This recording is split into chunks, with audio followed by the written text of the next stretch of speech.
أشهد أن محمد رسول الله۔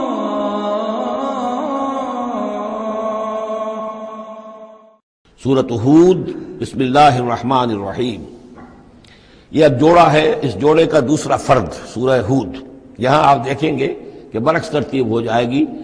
10 رکوعوں میں سے 6 سے زائد انباء الرسل پر مشتمل ہے، اور جس میں سب سے تفصیلی ذکر جو ہے یہ حضرت نوح علیہ السلام کا ہے، اور آخر میں بہت ہی مختصر سا تذکرہ جو ہے حضرت موسیٰ کا ہے۔ باقی جیسے سورہ اعراف میں ایک ایک رکوع ایک ایک رسول کے لیے، وہی ترتیب آپ یہاں دیکھیں گے۔ بسم اللہ الرحمن الرحیم۔ الف لام را، کتاب احکمت آیاتہ ثم فصلت من لدن حکیم خبیر۔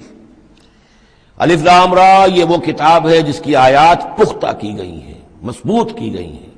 پھر ان کی تفصیل کی گئی ہے، انہیں کھولا گیا ہے اس ہستی کی طرف سے جو حکیم اور خبیر ہے، جو کمال حکمت والا اور باخبر ہے۔ اس کا ایک مفہوم یہ ہو سکتا ہے کہ قرآن مجید میں شروع میں جو صورتیں نازل ہوئی ہیں وہ چھوٹی چھوٹی لیکن بہت پروفاؤنڈ، چند الفاظ کے اندر معلوم ہوتا ہے کہ جیسے سورۃ العصر ہے، والعصر ان الانسان لفی خسر الا الذین آمنوا وعملوا الصالحات وتواصوا بالحق وتواصوا بالصبر۔ اب اس میں کل ہدایت موجود ہے، اور امام شافعی کے وہ اقوال جو ہے میں نے اپنے کتابچے میں راہ نجات سورۃ العصر کی روشنی میں وہ سارے درج کیے ہیں کہ لو لم ينزل من القرآن سواها لکفت الناس، اگر صرف یہ سورۃ العصر نازل ہوتی، قرآن میں سے کچھ نہ نازل ہوتا تو بھی ہدایت کے لیے کافی تھی، اور لو تدبر الناس هذه السورۃ لوسعتهم، اگر لوگ صرف اس سورت پر تدبر کریں، غور کریں، تو یہ ان کی ہدایت کے لیے کافی ہو جائے گی۔ تو ابتدائی صورتیں اور آیتیں بڑی محکم، لیکن اس کے بعد تفصیل انہی کی بیان ہوئی ہے۔ اللہ تعبدوا الا اللہ، یہ کتاب کس پیغام کے ساتھ آئی ہے؟ نہ پوجو کسی کو سوائے اللہ کے۔ اننی لکم منہ نذیر و بشیر، یقیناً میں ہوں تمہارے لیے اس کی جانب سے خبردار کرنے والا اور بشارت دینے والا۔ یہ دو الفاظ بار بار آ رہے ہیں، بشیر اور نذیر، نذیر اور بشیر۔ وما نرسل المرسلین الا مبشرین ومنذرین، رسلا مبشرین ومنذرین لئلا یکون للناس علی اللہ حجۃ بعد الرسل وکان اللہ عزیزا حکیما۔ وان استغفروا ربکم، اور یہ کہ اپنے رب سے استغفار کرو، معافی چاہو۔ ثم توبوا الیہ، اور پھر اس کی جناب میں رجوع کرو، اس کی طرف بڑھو۔ یمتعکم متاعا حسنا، وہ تمہیں ساز و سامان دے گا دنیا کی زندگی میں بھی اچھا فائدہ، الی اجل مسمی، ایک وقت معین تک کے لیے، دنیا میں بھی تمہارے لیے حسنا ہوگا۔ وَيُؤْتِ كُلَّ ذِي فَضْلٍ فَضْلَهُ، اور ہر صاحب فضل کو اس کے حصے کا فضل عطا کرے گا۔ یہاں جو ذی فضل سے مراد ہے مستحق فضل، جو بھی فضل کا مستحق ہے اسے اللہ تعالیٰ اس کا فضل عطا کرے گا۔ وَإِن تَوَلَّوْا، اور اگر تم پھر جاؤ گے، فَإِنِّي أَخَافُ عَلَيْكُمْ عَذَابَ يَوْمٍ كَبِيرٍ، تو پھر مجھے اندیشہ ہے کہ تم پر بہت بڑے دن کا ایک عذاب آئے گا۔ الی اللہ مرجعکم، تمہاری طرف اللہ ہی کی طرف تمہیں لوٹ جانا ہے، وہو علی کل شیء قدیر، اور وہ ہر چیز پر قادر ہے۔ الا انہم یثنون صدورہم لیستخفوا منہ، آگاہ ہو جاؤ یہ لوگ اپنے سینوں کو دوہرا کرتے ہیں تاکہ اس سے چھپ سکیں۔ یہ مشکلات القرآن میں سے اس کے بارے میں بہت سے اقوال ہیں۔ ایک رائے جو ہے کہ جو بخاری میں حضرت ابن عباس کا جو قول آیا ہے وہ یہ ہے کہ کچھ اہل ایمان کے اوپر حیا کا اتنا غلبہ تھا، جیسے حضرت عثمان رضی اللہ تعالیٰ عنہ، کہ وہ کبھی غسل بھی کرنا ہوتا تھا، اس وقت بھی عریاں ہونا انہیں پسند نہیں تھا، تو وہ اس طریقے سے جھک جاتے تھے کہ گویا کہ سطر پھر بھی جو ہے وہ چھپا رہے، اور اگر کہیں قضاء حاجت ہے یا کوئی اور، اس وقت بھی وہ پورا سطر کا اہتمام کرتے تھے۔ تو یہ فرمایا جا رہا ہے کہ تم کتنا ہی کر لو، ظاہر بات ہے کہ اللہ تعالیٰ کی نگاہوں کے تو تم سامنے ہو، لہذا یہ ہے کہ اس میں ایک حد تک جو بھی اللہ تعالیٰ نے سطر کا، حجاب کے جو بھی احکام دیے ان کی پیروی کرو، لیکن کسی بھی معاملے میں غلو کی ضرورت نہیں ہے۔ الا انہم یثنون، باقی اور طرح سے بھی اس آیت کی جو ہے وہ تشریح کی گئی ہے۔ الا انہم یثنون صدورہم لیستخفوا منہ، آگاہ ہو جاؤ وہ اپنے سینوں کو دوہرا کرتے ہیں کہ اس سے چھپ سکیں اللہ سے۔ الا حین یستغشون ثیابہم، آگاہ ہو جاؤ کہ جب وہ اپنے اوپر اپنے کپڑے بھی اوڑھے ہوئے ہوتے ہیں، یہ تو یہ کہ اس وقت تو جو ہے وہ اپنے سینوں کو دوہرا کر رہے ہیں، جب کپڑے لپیٹے ہوتے ہیں،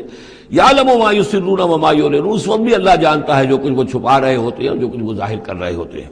انہ علیم بذات الصدور، وہ تو جو کچھ سینوں کے اندر ہے اس کو بھی جانتا ہے۔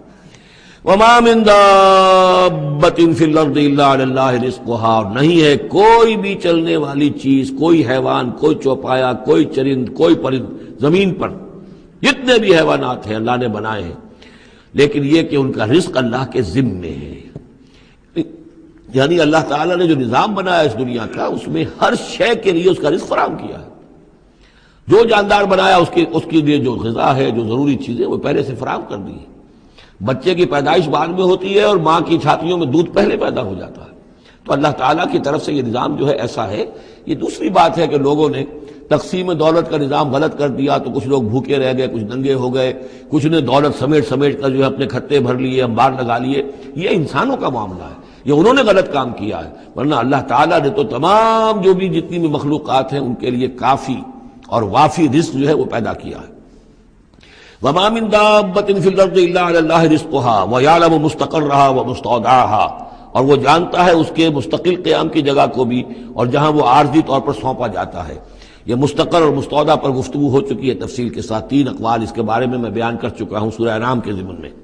کل فی کتاب مبین، اور یہ سب کچھ ایک کھلی روشن کتاب کے اندر موجود ہے، وہی کتاب جو علم الہی کی کتاب ہے۔ وَهُوَ الَّذِي خَلَقَ السَّمَاوَاتِ وَالْأَرْضَ فِي سِتَّةِ أَيَّامٍ، اور وہی ہے کہ جس نے پیدا کیا آسمانوں اور زمین کو 6 دنوں میں۔ وَكَانَ عَرْشُهُ عَلَى الْمَاءِ، اور اس کا تخت تھا پانی پر۔ لِيَبْلُوَكُمْ أَيُّكُمْ أَحْسَنُ عَمَلًا، تاکہ تمہیں آزمائے کہ کون ہے تم میں سے اچھے عمل کرنے والا۔ یعنی یہ تخلیق جو ہے اور انسانی زندگی کا جو یہ حصہ جو اس دنیا میں گزرتا ہے، اس کا جو اصل مقصد ہے وہ ہے امتحان۔ قلزم ہستی سے تو ابھرا ہے مانند حباب، اس زیاں خانے میں تیرا امتحان ہے زندگی۔ باقی یہ کہ کان عرشہ علی الماء، اس کا تخت پانی پر تھا، اس کے معنی کیا ہیں؟ میرے نزدیک اب بھی یہ آیات متشابہات میں سے ہے، لیکن ایک انداز ایسا ہے کہ جس سے محسوس ہوتا ہے کہ شاید وہ اس کی طرف اشارہ کیا جا رہا ہو کہ یہ دنیا جب بنی ہے، یہ زمین جب ٹھنڈی ہونے لگی ہے تو ٹھنڈی ہو کر اس کے بخارات نکلے ہیں، اور وہ اس کے گرد جو فضا بنی ہے، ایٹماسفیئر، اس کے اندر یہ گیسز گئی ہیں۔ ان گیسز کے اندر جو ہے ہائیڈروجن اور آکسیجن کے ذریعے سے پھر پانی پیدا ہوا ہے، اور طویل عرصے تک بارشیں ہوتی رہیں، طویل عرصے تک، لاکھوں سال یہ کہتے ہیں کہ بارش ہوئی ہے۔ اور چونکہ جب زمین سکڑی ہے تو کہیں سے وہ اونچی ہو گئی، کہیں سے نیچی ہو گئی، سکڑتی ہے کوئی شے تو اس کے اندر نشیب و فراز پیدا ہو جاتے ہیں۔ تو بارش جب برسی ہے تو پھر یہ کہ سمندر وجود میں آئے ہیں۔ ابھی کوئی اور مخلوقات نہیں تھی، صرف یہ کہ اس زمین کے اوپر یا یہ کہ وہ پہاڑ تھے اور یا پانی تھا، بلکہ یہ کہ اکثر و بیشتر پانی ہی پانی تھا۔ پھر یہ کہ پانی اور جہاں پر مٹی پیدا ہوئی اور دلدلی علاقے بنے، اور دلدلی علاقوں کے اندر پھر وہ کچھ حیات جو ہے اس کی شکلیں پیدا ہوئی، چاہے وہ نباتاتی حیات تھی اور چاہے وہ حیواناتی حیات تھی۔ تو وہ جو ایک دور ہے جب کہ ابھی مخلوقات، اس زمینی مخلوقات کے اندر ابھی کوئی شے نہیں آئی تھی، کوئی حیوانات نہیں، کوئی سمندر کے کوئی جانور نہیں، کوئی زمین کے اوپر خشکی کے جانور نہیں۔ تو اس وقت جو ہے گویا کہ اللہ تعالیٰ کا جو تخت حکومت ہے اس زمین کی حد تک وہ پانی کے اوپر تھا۔ واللہ اعلم۔ وَلَئِن قُلْتَ، اور اگر آپ کہیں گے اِنَّكُمْ مَبْعُوثُونَ کہ تمہیں اٹھا لیا جائے گا من بعد الموت، موت کے بعد، لَيَقُولَنَّ تو کہیں گے وہ لوگ الذین کفروا جنہوں نے کفر کیا، ان ھذا الا سحر مبین، نہیں یہ تو کھلا جادو ہے۔ وَإِنْ أَخَّرْنَا عَنْهُمُ الْعَذَابَ إِلَىٰ أُمَّةٍ مَّعْدُودَةٍ، اور اگر ہم مؤخر کیے رکھیں ان سے اپنے عذاب کو ایک خاص مدت تک کے لیے، معین مدت تک کے لیے، لَيَقُولُنَّ مَا يَحْبِسُهُ، تو وہ کہتے ہیں کس چیز نے روک رکھا ہے؟ وہ جہاز کہاں نظر انداز ہو گیا، آتا کیوں نہیں؟ محمد بہت سال ہو گئے تمہیں کہتے ہوئے جہاز آئے گا اور وہ عذاب آئے گا، وہ کہاں ہے؟ ما یحبسو، کس سے نے اس کو روکا ہے؟ الا یوم یاتیہم لیس مصروفا عنہم، آگاہ ہو جاؤ جس دن وہ ان پر آئے گا پھر وہ ان کی طرف سے پھیرا نہیں جا سکے گا۔ وحاق بہم ما کانوا بہ یستہزئون، اور ان کو گھیرے میں لے لیں گی وہ تمام چیزیں جن کا یہ استہزاء اور تمسخر کیا کرتے تھے۔ وَلَئِنْ أَذَقْنَا الْإِنسَانَ مِنَّا رَحْمَةً، اور اگر ہم مزہ چکھاتے ہیں انسان کو اپنی طرف سے رحمت کا، کوئی خوشی آئی ہے، کوئی دولت ملی ہے، کوئی اور مسرت کی بات ہوئی ہے، ثُمَّ نَزَعْنَا مِنْهُ، پھر جب ہم اس سے وہ چھین لیتے ہیں، لے لیتے ہیں، سلب کر لیتے ہیں، إِنَّهُ لَيَئُوسٌ کفور، تو وہ ہو جاتا ہے بالکل مایوس، نہایت ناشکرہ، بھول جاتا ہے کبھی اللہ کی نعمت بھی تھی، کبھی اللہ کی نگاہ کرم بھی مجھ پر تھی، ٹھیک ہے آج مجھ پر سختی آ گئی ہے تو سختی نرمی آتی رہتی ہے، اللہ تعالیٰ کی طرف سے ہے، اگر نرمی بھی تھی تو اللہ کی طرف سے، اور سختی بھی آئی ہے تو اللہ کی طرف سے، اس پر شکر چاہیے تھا، اس پر صبر چاہیے، لیکن نہیں، انسان جو ہے لیئوس کفور، انتہائی مایوس اور نہایت ناشکرہ، ہم پر تو کبھی اللہ کی کوئی نظر کرم ہوئی نہیں۔ وَلَئِنْ أَذَقْنَاهُ نَعْمَاءَ بَعْدَ ضَرَّاءَ مَسَّتْهُ، اور اگر ہم مزہ چکھائیں اسے نعمتوں کا اس کے بعد کہ کوئی تکلیف اس کو پہنچی ہوئی تھی، لَيَقُولَنَّ ذَهَبَ السَّيِّئَاتُ عَنِّي، تو وہ کہے گا بس جی میرے دل اندر دور ہو گئے، ساری برائیاں اب تو ساری مصیبتیں ختم ہو گئیں۔ إِنَّهُ لَفَرِحٌ فَخُورٌ، اب وہ فرح اور فخور بن جاتا ہے، وہ یعنی اتراتا ہے، فخر کرتا ہے اور کہتا ہے یہ میں نے محنت کی، میں نے کوشش کی، میں نے تدبیر کی، دیکھا میں نے یہ شکل کی تھی جس کی وجہ سے کہ میری کاروبار جو بالکل ختم ہو رہا تھا، ڈوب رہا تھا، وہ ٹھیک ہو گیا۔ یعنی یہ کہ ہر حال میں اللہ سے دور، یہ نہیں جانتا کہ جو بھی معاملہ آیا تھا وہ اللہ کی طرف سے ہے، خیر ہو یا شر ہو وہ اللہ کی طرف سے ہے، اس سے ناواقف۔ إِلَّا الَّذِينَ صَبَرُوا، سوائے ان کے کہ جو صبر کی روش اختیار کریں، یہ سب کی بات نہیں ہے، جن کو اللہ نے ایمان دیا ہو اور ایمان کے نتیجے میں صبر پیدا ہوا ہو۔ إِلَّا الَّذِينَ صَبَرُوا وَعَمِلُوا الصَّالِحَاتِ، اور انہوں نے نیک اعمال کیے ہوں، أُولَٰئِكَ لَهُم مَغْفِرَةٌ وَأَجْرٌ كَبِيرٌ، ان کے لیے مغفرت ہے اور بہت بڑا اجر ہے۔ فَلَعَلَّكَ تَارِكٌ بَعْضَ مَا يُوحَىٰ إِلَيْكَ، تو اے نبی شاید کہ آپ کچھ چیزیں چھوڑ دیں اس میں سے جو آپ کی طرف وحی کی جا رہی ہے۔ وَضَائِقٌ بِهِ صَدْرُكَ، اور آپ کا سینہ اس سے بھچ رہا ہے، تنگ ہو رہا ہے۔ ان یقولوا، اس وجہ سے کہ وہ کہہ رہے ہیں لولا انزل علیہ کنز او جاء معہ ملک، کہ وہ یہ کہہ رہے ہیں کہ کیوں نہیں ان کے اوپر اتار دیا گیا کوئی خزانہ، یا کیوں نہیں آیا ان کے پاس کوئی فرشتہ، معہ ان کے ساتھ کوئی فرشتہ آتا۔ وہی بات جو سورہ انعام میں آ چکی ہے، اس کا ذروہ سنام اس مضمون کا سورہ انعام میں آ چکا ہے، لیکن ان تمام صورتوں کے اندر بھی یہ چیزیں موجود ہیں۔ یہ دونوں گروپ جو ہیں مکی صورتوں کے، جن میں سے ایک میں وہ 2 صورتیں ہیں جو ہم پڑھ چکے، انعام، اعراف، اور دوسرا جو یہ ہے جو 14 صورتوں پر مشتمل ہے جس کی دوسری صورت ہم پڑھ رہے ہیں، ان سب کا تعلق جو ہے یوں سمجھیے، ایک استثناء ہے وہ میں بعد میں بتا دوں گا، یہ قیام مکہ کے آخری 4 سالوں کی صورتیں ہیں۔ یعنی حضور کا قیام مکہ مکرمہ میں وحی کے آغاز کے بعد 12 سال، اس کو 4 حصوں میں تقسیم کر لیجیے۔ پہلے 4 سال میں جو صورتیں نازل ہوئی ہیں وہ قرآن مجید کے آخری 2 گروپوں میں ہیں، سورہ قاف سے لے کے آخر تک۔ درمیانی 4 سال جو تھے ان کے درمیان جو ہے وہ درمیانی 2 گروپوں میں ہیں، اور یہ جو ہے شروع کے 2 گروپ جو ہیں ان کے اندر وہ صورتیں ہیں کہ جو آخری دور میں نازل ہوئی ہیں، آخری 4 سالوں میں، اور ان میں یہ مضمون کثرت سے ملے گا۔ فَلَعَلَّكَ تَارِكٌ بَعْضَ مَا يُوحَىٰ إِلَيْكَ، تو شاید ہے نبی آپ ترک کر دیں گے بعض چیزیں جو آپ کی طرف وحی کی گئی ہیں، وَضَائِقٌ بِهِ صَدْرُكَ، اور آپ کا سینہ جو ہے اس پر بھچ رہا ہے۔ ان یقولوا، کہ وہ یہ کہہ رہے ہیں لولا انزل علیہ کنز، کیوں نہیں اتار دیا گیا ان پر کوئی خزانہ، او جاء معہ ملک، یا ان کے پاس آ گیا ہوتا کوئی فرشتہ۔ انما انت نذیر، دیکھیے پھر آپ سمجھ لیجئے آپ کا فرض منصبی یہ ہے کہ آپ صرف ایک خبردار کرنے والے ہیں، واللہ علی کل شیء وکیل، باقی ہر چیز کا ذمہ دار اللہ ہے۔ کب عذاب بھیجنا ہے، کب نہیں بھیجنا، کوئی معجزہ دکھانا ہے یا نہیں دکھانا، کس کو ایمان کی توفیق دینی ہے کس کو نہیں دینی ہے، یہ سارے معاملات اللہ کے ہاتھ میں ہیں۔ ام یقولون افتراہ، کیا ان کا کہنا یہ ہے کہ یہ قرآن جو ہے محمد نے خود گھڑ لیا ہے؟ قل فاتوا بعشر سور مثلہ مفتریات، اب یہ ہے وہ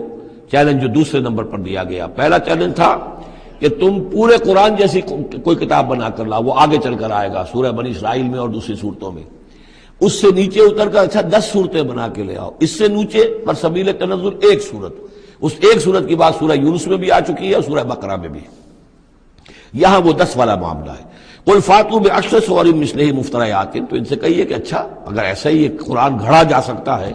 اور انسان کی قوت اور قدرت میں ہے کہ ایسی کتاب تصنیف کر لے، تو تم 10 صورتیں تم بھی اس کی تصنیف کر کے لے آؤ۔ وَادْعُوا مَنِ اسْتَطَعْتُم مِّن دُونِ اللَّهِ إِن كُنتُمْ صَادِقِينَ، اور جن کو بھی تم بلا سکو اللہ کے سوا بلا لو مدد کے لیے اگر تم سچے ہو۔ فَإِن لَّمْ يَسْتَجِيبُوا لَكُمْ، پھر اگر وہ تمہارے مددگار جو ہے تمہاری اس دعا کو قبول نہ کرے، نہ پورا کرے، یا یہ کہ اے مسلمانوں اگر تمہارا یہ چیلنج جو ہے یہ کفار قبول نہ کرے، فَاعْلَمُوا أَنَّمَا أُنزِلَ بِعِلْمِ اللَّهِ، تو جان لو تمہیں یقین قابل ہونا چاہیے کہ یہ اللہ تعالیٰ ہی کے علم سے نازل ہوا ہے، وَلَا إِلَٰهَ إِلَّا هُوَ، اور اللہ کے سوا کوئی معبود نہیں، فَهَلْ أَنتُم مُسْلِمُونَ، تو اب اللہ کا حکم مانتے ہو یا نہیں، فرما برداری کرتے ہو کہ نہیں۔ یہ کفار ہی سے خطاب ہے کہ اگر تمہارے وہ جو معبود ہیں تم ان کو پکارو کہ اس جیسی 10 صورتیں ہمیں بھی، آپ بھی کچھ کوشش کریں، ہم بھی کوشش کرتے ہیں مل جل کر، کچھ آپ القاء فرمائیں، الہام فرمائیں، کچھ ہم محنت کرتے ہیں، اور اگر وہ نہ کریں تو پھر جان لو فَاعْلَمُوا أَنَّمَا أُنزِلَ بِعِلْمِ اللَّهِ ولا الہ الا هو فهل انتم مسلمون من کان یرید الحیات الدنیا وزینتها نوفی الیہم اعمالهم فیها وهم فیها لا یبخسون۔ جو لوگ بھی طالب ہوتے ہیں، ارادہ کر لیتے ہیں، طالب ہوتے ہیں دنیا کی زندگی کا اور اس کی زینت کا، زیبائش، آرائش، چمک دمک، ساز و سامان، اسی کے پیچھے پڑے ہوئے ہیں، محنت کر رہے ہیں، بھاگ دوڑ کر رہے ہیں، خون پسینہ ایک کر رہے ہیں، دن رات ایک کر دیا ہے۔ نوفی الیہم اعمالهم فیہا، ہم اسی دنیا کی زندگی میں ان کے اعمال کا پورا پورا بدلہ دے دیتے ہیں۔ ٹھیک ہے، محنت کر رہے ہو بھائی، تمہاری بلڈنگ بھی بڑی اونچی بن گئی ہے اور تمہاری کار بھی بہت اعلیٰ ہے اور تمہارا کاروبار بھی خوب چمک گیا ہے، تم نے چونکہ یہی چاہا، یہی اسی کے لیے محنت کی، اسی کے لیے بھاگ دوڑ کی، تو اللہ تعالیٰ وَهُمْ فِيهَا لَا يُبْخَسُونَ، اس میں اللہ تعالیٰ ان کے ساتھ کوئی بخل نہیں کرتا اور ان کی جو محنت ہے اس کا جو بدلہ ہے انہیں اس دنیا میں دے دیتا ہے۔ لیکن اولئک الذین لیس لہم فی الآخرۃ الا النار، لیکن پھر یہ وہ لوگ ہیں جن کے لیے آخرت میں کچھ نہیں ہے سوائے آگ کے۔ ساری محنت، بھاگ دوڑ دھوپ یہاں کے لیے تھی، یہاں ہم نے تمہیں دے دیا۔ اولئک الذین لیس لہم فی الآخرۃ الا النار وحبط ما صنعوا فیہا، اور جو کچھ انہوں نے اس دنیا میں کیا ہوگا وہ تو حبط ہو جائے گا۔ وباطل ما کانوا یعملون، اور جو کوئی جھوٹی سچی نیکی کی ہوگی اپنے دل کو دھوکہ دینے کے لیے، وہ بھی بے بنیاد تھی، اس کی کوئی حیثیت نہیں تھی۔ افمن کان علی بینۃ من ربہ، تو بھلا وہ شخص کہ جو اپنے رب کی طرف سے بینہ پر تھا، اور یہاں بینہ سے مراد ہے فطرت سلیمہ، جس کے بارے میں کئی بار عرض کر چکا، فطرت سلیمہ، انسان کے اندر جو روح ربانی پھونکی گئی ہے، اس کی وجہ سے وہ جو فطرت ہے اس کے اندر وہ سارے حقائق موجود ہیں، کہ جو حقائق جن کو اجاگر کرنے کے لیے پھر یہ وحی آئی ہے، اور اس ڈورمنٹ کانشسنس کو ایکٹیویٹ کرنے کے لیے۔ تو جس شخص کی وہ فطرت سلیم ہے، قائم ہے، بینہ ہے، روشن ہے، پاک ہے، وَيَتْلُوهُ شَاهِدٌ مِّنْهُ، اور پھر اس کے پیچھے آتا ہے اس کے لیے گواہ، یعنی ایک شخص ہے جس کی فطرت سلیم تھی، حضور صلی اللہ علیہ وسلم ہے، سلیم فطرت، نیک فطرت، عقل سلیم، اور پھر وحی بھی آ گئی، وحی نے گواہی دے دی، گویا کہ دو چیزیں مل گئی، نور علی نور۔ یہ تمثیل جو ہے سورہ نور میں جا کر مکمل طور پہ سامنے آئے گی۔ افمن کان علی بینۃ من ربہ ویتلوہ شاہد منہ ومن قبلہ کتاب موسیٰ اماما ورحمہ، اور پھر اس کے علاوہ اس سے پہلے کتاب موسیٰ موجود ہے جو امام بھی تھی، رہنمائی کرنے والی، اور رحمت بھی تھی، یعنی دوسری تصدیق ہو رہی ہے وہ تورات سے ہو رہی ہے۔ تو فطرت محمدی صلی اللہ علیہ وسلم وہ بینہ، وہ روشن خالص، پھر وہی جو آپ پر آ گئی نور علی نور، اور نمبر 3 تورات جو ہے اس کی تصدیق کر رہی ہے، یہ گویا کہ اور اضافی چیز۔ اولئک یؤمنون بہ، یہی لوگ ہیں کہ جو اس پر ایمان لائیں گے۔ ومن یکفر بہ من الاحزاب، اور جو اس کا انکار کریں گے، کفر کریں گے اس کتاب کا، من الاحزاب، ان تمام گروہوں میں سے، فرقوں میں سے، چاہے وہ مشرکین مکہ ہوں اور چاہے وہ اہل کتاب ہوں، فالنار موعدہ، تو پھر آگ ہی ان کے وعدے کی جگہ ہے۔ فلا تک فی مریۃ منہ، تو اے نبی آپ ان کے بارے میں کسی شک و شبے میں نہ رہیں، انہ الحق من ربک، یقیناً یہ حق ہے آپ کے رب کی طرف سے، ولکن اکثر الناس لا یؤمنون، لیکن اکثر لوگ ایمان لانے والے نہیں ہیں۔ ومن اظلم ممن افترى علی اللہ کذبا، اور کون زیادہ ظالم ہوگا، اس سے بڑھ کر ظالم ہوگا اس سے کہ جس نے اللہ پر جھوٹ باندھا، گھٹ کر کوئی چیز اللہ کی طرف منسوب کر دی۔ اولئک یعرضون علی ربہم، یہ وہ لوگ ہیں کہ جو پیش کیے جائیں گے اپنے رب کے سامنے۔ ویقول الاشہاد، اور لوگ کہیں گے، گواہی دینے والے کہیں گے، ہؤلاء الذین کذبوا علی ربہم، یہ وہ لوگ ہیں جنہوں نے جھوٹ کہا تھا اپنے رب پر۔ غلام احمد قادیانی کو کھڑا کیا جائے گا، یہ ہے وہ شخص کہ جس نے جھوٹ اپنی جو ہے باتیں منسوب کی ہیں اللہ کی طرف، جس نے بھی جھوٹی نبوت کا دعویٰ کیا۔ ہؤلاء الذین کذبوا علی ربہم، انہوں نے جھوٹ بولا اللہ پر اور تہمت باندھی اللہ پر کہ مجھ پر وہی بھیجی ہے۔ الا لعنۃ اللہ علی الظالمین، آگاہ ہو جاؤ ایسے ظالموں پر اللہ کی لعنت ہے۔ الذین یصدون عن سبیل اللہ، جو اللہ کے راستے سے روکتے ہیں، وَيَبْغُونَهَا عِوَجًا، اور اس میں کجیاں نکالتے ہیں، ڈھونڈتے ہیں، مین میخ نکالتے ہیں تاکہ لوگ جو ہے اس راستے کو اختیار نہ کریں۔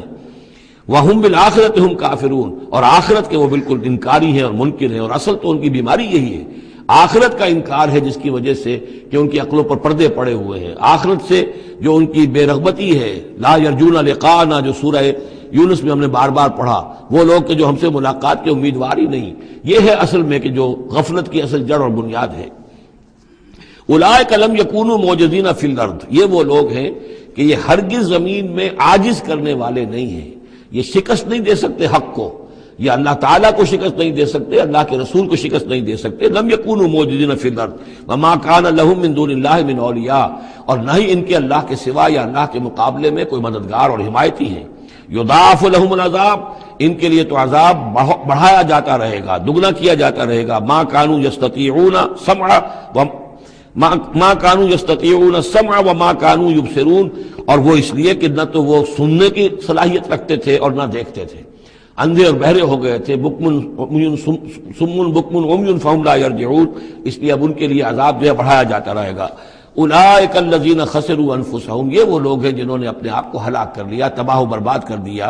وضل عنهم ما كانوا يفترون، اور ان سے سب گم ہو کر رہ گئی وہ ساری افطرا جو وہ کرتے رہے تھے. وہ کہاں گئے معبود، کہاں گئے من گھڑت خیالات، کہاں ہیں وہ شفعاء، کہاں ہیں وہ چھڑانے والے، وہ سب کے سب جو ضل عنهم ما كانوا يفترون، گم ہو گئے وہ سب کہ جس کا کہ انہوں نے افطرا کیا تھا. لا جرم انہم فی الآخرۃ هم الاخسرون، تو اب اس میں کیا شک ہے کہ آخرت میں سب سے بڑھ کر خسارہ پانے والوں میں وہی ہوں گے. اکثر جو ہے افل کے بنا پر افل التفضیل. ان الذین آمنوا وعملوا الصالحات، اس کے برعکس سائملٹینیس کنٹراسٹ کا قاعدہ، اس کے برعکس وہ لوگ جو ایمان لائے اور جنہوں نے نیک عمل کیے. وَأَخْبَتُوا إِلَىٰ رَبِّهِمْ، اور جو اپنے رب کے سامنے جنہوں نے عاجزی کی، گڑ گڑاتے رہے، تضرع اختیار کیا. اولئک اصحاب الجنہ، یہ ہوں گے جنت والے. ہم فیہا خالدون، وہ رہیں گے اس میں ہمیشہ ہمیش. مثل الفریقین کالاعمی والاصم والبصیر والسمیع، یہ جو دو گروہ ہیں یہ فریقین ہیں، ایک اہل ایمان ہیں اور ایک وہ ہے مشرک اور کافر. ان کی مثال ایسے ہے کہ ایک طرف تو ایک اندھا اور بہرا ہے، کالاعمی والاصم، اندھا بھی ہے بہرا بھی ہے، اور دوسرا والبصیر والسمیع، جو دیکھتا بھی ہے اور سنتا بھی ہے. هل یستویان مثلا، کیا یہ برابر ہے مثال کے اعتبار سے؟ افلا تذکرون، تو کیا وہ نصیحت اخذ نہیں کرتے؟ وَلَقَدْ أَرْسَلْنَا نُوحًا إِلَىٰ قَوْمِهِ إِنِّي لَكُمْ نَذِيرٌ مُّبِينٌ أَلَّا تَعْبُدُوا إِلَّا اللَّهَ إِنِّي أَخَافُ عَلَيْكُمْ عَذَابَ يَوْمٍ أَلِيمٍ. صدق اللہ العظیم. سورہ ہود میں بھی اب جیسا کہ پہلے عرض کیا جا چکا ہے 6 رکوع جو ہیں انباء الرسل پر مشتمل ہے. جیسا کہ اس سے پہلے کئی مرتبہ عرض کر چکا ہوں، یہ 6 رسولوں کے حالات ہیں جو قرآن مجید میں کئی بار آئے ہیں. سب سے پہلے حضرت نوح علیہ السلام، پھر حضرت ہود، پھر حضرت صالح، پھر حضرت لوط، پھر حضرت شعیب اور پھر حضرت موسیٰ علیہ السلام. تو یہ جو نقشہ آپ کے سامنے اس وقت موجود ہے، اس سے آپ کو اندازہ ہو جائے گا کہ یہ پورا یوں سمجھیے ارض القرآن ہے. یہ قرآن مجید میں جن رسولوں کے حالات آئے ہیں وہ سب کے سب جو ہیں وہ اس خطے کے اندر وہ مبعوث کیے گئے. یہ داہنی طرف جو ہے وہ بحر جو خلیج فارس ہے، یہ خلیج فارس سیدھا اوپر اگر لکیر چلی جائے گی، اور ادھر سے یہ جو بحر قلزم ہے، اس کے جو یہ اوپر جا کے 2 کھاڑیاں بن گئی ہیں، تو وہ جو ہے خلیج عقبہ آخر میں اوپر، اس سے لکیر جائے گی. تو یہ دونوں لکیریں جہاں جا کر مل جائیں گی، وہ اس نقشے میں ابھی نظر نہیں آ رہا، ذرا نیچے کیجئے تو شاید نظر آ جائے گا. یہ جگہ ہے جہاں پہ وہ سرخ نشان بنا ہوا ہے. یہ علاقہ ہے جہاں کہ حضرت نوح علیہ السلام کی قوم آباد تھی، اور معلوم ہوتا ہے کہ اس وقت تک نسل انسانی صرف اسی علاقے میں تھی. یہیں پر عذاب آیا ہے، بہت بڑا جو طوفان آیا ہے، اور اسی سے ذرا اور اوپر چل کر شمال کی طرف پہاڑی علاقہ ہے کوہ ارارات، اور اسی میں کوہ جودی ہے. یہ علاقہ ہے وہ کہ جس کے اندر حضرت نوح علیہ السلام کی قوم آباد تھی. اس کے بعد جب وہ حضرت نوح علیہ السلام اور ان کے جو بھی بیٹے تھے وہ بچ کر جب آباد ہوئے ہیں، تو پھر ان کا ایک بیٹا جو ہے، ذرا اور نیچے بھی رکھیں، ان کا ایک بیٹا جو ہے حضرت سام، وہ عراق میں آ کر آباد ہو گئے. یہ جو سفید سا آپ کو نظر آ رہا ہے یہ عراق کا علاقہ ہے، یعنی اسی علاقے سے ذرا نیچے اترے اور عراق میں آباد ہو گئے. حضرت سام کی نسل میں پھر بہت سی قومیں پیدا ہوئی ہیں. تو انہی میں سے پھر ایک قوم ہے جو نیچے آئی ہے جزیرہ نما عرب کے بالکل جنوب میں. یہ جو علاقہ ہے یہاں پر یہ قوم، یہ احقاف کا علاقہ کہلاتا ہے، اور یہاں پر قوم ہود، اس قوم کا نام عاد ہے. حضرت سام کی نسل ہی میں سے کوئی بہت بڑا سردار اٹھا جس کا نام عاد تھا، اور عاد کی سے پھر ایک نسل، ایک قوم شروع ہو گئی، وہ اس علاقے میں آباد تھی. اس کے ہاں جب شرک وغیرہ پیدا ہو گئے اور خرابیاں پیدا ہو گئی تو اللہ تعالیٰ نے بہت سے نبی بھیجے، پھر آخر ایک رسول بھیجا اور وہ حضرت ہود علیہ السلام ہے. ان کی دعوت کو رد کیا، یہ ہلاک کر دیے گئے. یہاں سے حضرت ہود اپنے ان ساتھیوں کو لے کر نکلے، اور عرب کے تقریباً وہ وسط میں وہ علاقہ ہجر کا علاقہ کہلاتا ہے. اس علاقے میں آ کر آباد ہو گئے۔ یہاں ان کے ہاں ایک بڑی شخصیت ابھری جس کا نام سمود تھا، تو اس سے یہ قوم سمود مشہور ہوئی ہے۔ انہوں نے میدانوں کے اندر محل بنائے، اور ساتھ ہی یہ ہے کہ جو پہاڑی علاقہ ہے بہت سخت گرینائٹ راکس ہیں، ان کو تراش کر ان کے اندر بھی مکان بنائے۔ یہ قوم سمود ہے۔ تو قوم نوح، قوم ہود، قوم سمود، یہ تینوں قومان جو ہیں حضرت ابراہیم علیہ السلام سے پہلے کی ہیں۔ اب پھر لوٹیے عراق کی طرف۔ عراق ہی میں جو قوم باقی رہی، انہی میں حضرت ابراہیم علیہ السلام کی بعثت ہوئی ہے۔ لیکن حضرت ابراہیم علیہ السلام کے بارے میں یہ انداز جو انباء الرسل کا ہے وہ قرآن مجید میں کہیں نہیں ہے۔ یہاں پہ آپ دیکھیں گے سورہ ہود میں ان کا تذکرہ آئے گا، لیکن وہ قصص النبیین کے انداز میں تذکرہ آئے گا، انباء الرسل کے انداز میں نہیں آئے گا۔ حضرت ابراہیم یہاں سے، اور یہاں سے پھر انہوں نے ہجرت کی عراق سے، اور شام چلے گئے، پورا صحرا کراس کر کے شام میں جا کر، اور وہاں سے پھر انہوں نے اپنے بیٹے کو اسحاق کو آباد کیا، وہ جو سرخ نشان نظر آ رہا ہے آپ کو، یہ فلسطین کا علاقہ ہے۔ ایک بیٹے کو حضرت اسماعیل علیہ السلام کو یہاں مکے میں لا کر آباد کیا۔ اچھا، اس اپنے بھتیجے جو حضرت لوط علیہ السلام ان کے ساتھ ہی آئے تھے، ہجرت کی تھی انہوں نے، عراق سے اور شام پہنچے تھے، ان کو بھیجا ہے بحیرہ ڈیڈ سی جو ہے، بحیرہ مردار، اس کے کنارے پر یہ شہر آباد تھے، عمورہ اور صدوم، وہاں بھیجا ہے۔ تو انباء الرسل کے ضمن میں پھر قوم سمود کے بعد ذکر آئے گا تو وہ قوم لوط کا آئے گا۔ البتہ حضرت ابراہیم علیہ السلام ہی کی ایک تیسری بیوی قطورہ، ان کی اولاد میں سے مدین نام کے بھی ایک تھے، اور ان سے جو قوم چلی قوم مدین، وہ خلیج عقبہ کے داہنی طرف جو ہے مشرق میں، یہ یہاں آباد ہوئے۔ یہ علاقہ ہے ان کا جہاں پہ کہ حضرت شعیب علیہ السلام کو بھیجا گیا، اور خلیج کے قریب لے جائیے، خلیج کے قریب اس علاقے میں یہ مدین کا علاقہ ہے، اس میں حضرت شعیب علیہ السلام بھیجے گئے۔ اب یہ جو سینائی پیننسولا ہے، اس کو نقشے کو ذرا ہٹائیے داہنی طرف، ادھر لے جائیں، ادھر داہنی طرف ہٹائیں، تو ادھر جو ہے مصر ہے، وہ دریائے نیل نظر آ رہا ہے۔ یہاں سے یوں جو ہے حضرت یوسف علیہ السلام، چونکہ اب سورہ ہود کے بعد سورہ یوسف بھی آ جائے گی، تو حضرت یوسف علیہ السلام کو جب کہ ان کے بھائیوں نے کنویں میں پھینکا ہے، اور وہ پھر قافلہ ان کو لے گیا ہے مصر، اور وہ پھر ذریعہ بن گئے پوری اس قوم کے مصر میں آنے کا، تو یہاں پھر حضرت موسیٰ علیہ السلام کی بعثت ہوئی ہے مصر میں۔ تو کل یہ علاقہ ہے کہ جن میں وہ انبیاء اور رسل جو ہیں مبعوث ہوئے ہیں، کہ جن کا ذکر اکثر و بیشتر قرآن میں آتا ہے۔ لیکن جیسا کہ میں نے عرض کیا تھا، اس کا یہ مطلب نہیں ہے کہ صرف یہی رسول اور نبی آئے ہیں، دنیا میں اور بھی بہت سے نبی اور رسول آئے، لیکن قرآن میں تذکرہ انہی کا کیا گیا ہے کہ جن کا تذکرہ ان لوگوں کی اپنی روایات میں موجود تھا، جن کے ناموں سے یہ واقف تھے، لہذا انہی کے حوالے سے قرآن تو کتاب ہدایت ہے۔ ویسے تو ایک رسول کے قصے میں بھی وہ ساری ہدایت موجود ہے، اور 6 رسولوں کے قصوں میں بھی وہ ہدایت موجود ہے۔ اس حوالے سے یہ کہ سارے رسولوں کی تاریخ بیان کرنا یہ قرآن مجید کا موضوع نہیں ہے۔ آئیے اب متن کی طرف چلیے۔ وَلَقَدْ أَرْسَلْنَا نُوحًا إِلَىٰ قَوْمِهِ، اور ہم نے بھیجا نوح کو اس کی قوم کی طرف۔ إِنِّي لَكُمْ نَذِيرٌ مُّبِينٌ، انہوں نے کہا میں تمہارے لیے کھلا خبردار کر دینے والا ہوں۔ اللہ تعبدوا الا اللہ، کہ مت پوجو اللہ کے سوا کسی کو۔ انی اخاف علیکم عذاب یوم علیم، مجھے اندیشہ ہے تم پر ایک بڑے دردناک دن کے عذاب کا۔ فقال الملأ الذین کفروا من قومہ، تو کہا اس کے قوم کے ان سرداروں نے جنہوں نے کفر کی روش اختیار کی، ما نراک الا بشرا مثلنا، ہم نہیں دیکھتے اے نوح آپ کو مگر اپنے ہی جیسا ایک انسان۔ آپ کہاں سے اللہ کے رسول بن گئے، کیسے رسول بن گئے، کیسے اللہ نے چن لیا؟ آپ تو ہمارے جیسے ایک انسان ہیں۔ وما نراک اتبعک الا الذین هم اراذلنا بادی الرائے، اور اس سے بھی آگے بڑھ کر ہم نہیں دیکھتے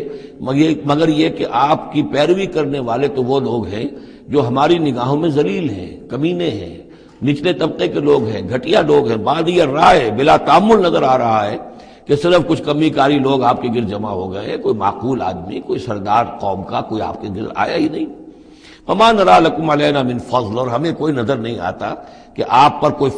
ہمارے اوپر کوئی فضیلت آپ کو حاصل ہے، آپ کو اور آپ کے ساتھیوں کو، بل نظنکم کاذبین، بلکہ ہمارا گمان تو یہی ہے کہ آپ جھوٹ بول رہے ہیں۔ قال یا قوم ارأیتم ان كنت على بینۃ من ربی، اب یہ ذرا اس صورت کے اندر بار بار یہ الفاظ آئیں گے۔ ایک فطرت سلیمہ جو پہلے سے تھی، اس کے بعد اللہ کی طرف سے وحی آ گئی، وہ گویا کہ اس کا شاہد ہے۔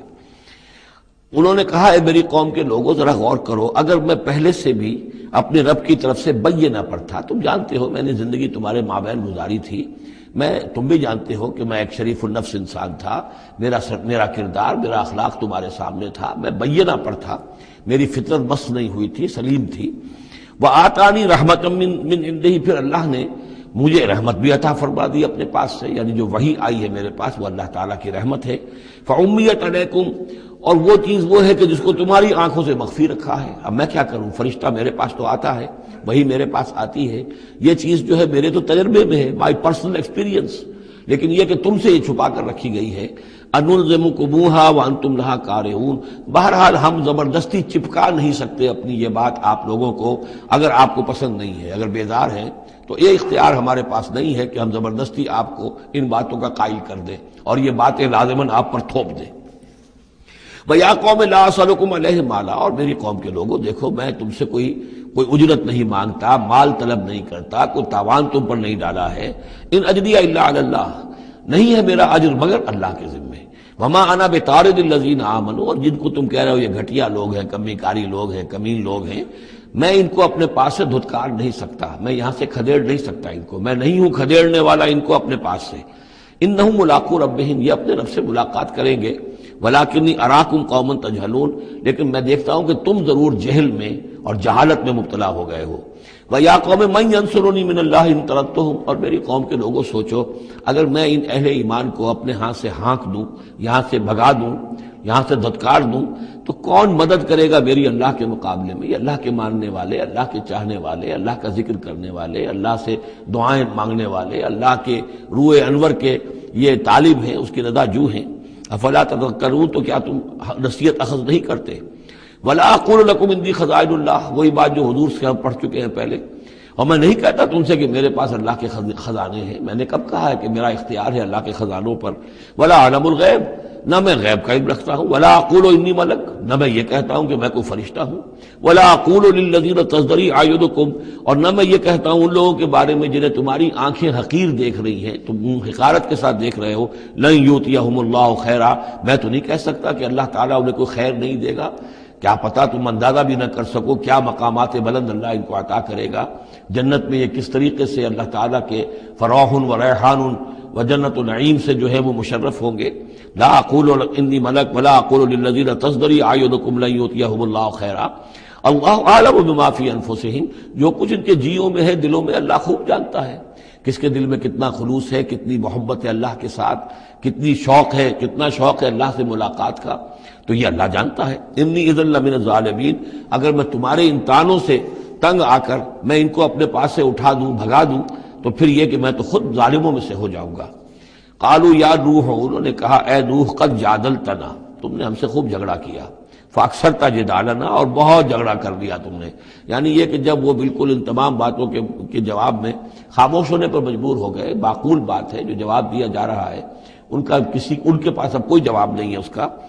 فَأْتِنَا بِمَا تَعِدُنَا إِن كُنتَ مِنَ الصَّادِقِينَ، اب آخری بات وہی ضد اور ہٹ درمی کی، تو پھر لے آؤ جس چیز کی ہمیں دھمکی دے رہے ہو، اگر تم سچے ہو وہ عذاب لے آؤ۔ اب ہم جو ہے ہمارے کان پک گئے ہیں تمہارے یہ بات سنتے سنتے، اور تم سے یہ مذاکرہ اور مجادلہ اور مناظرہ جو ہے مزید ہم جاری نہیں رکھنا چاہتے۔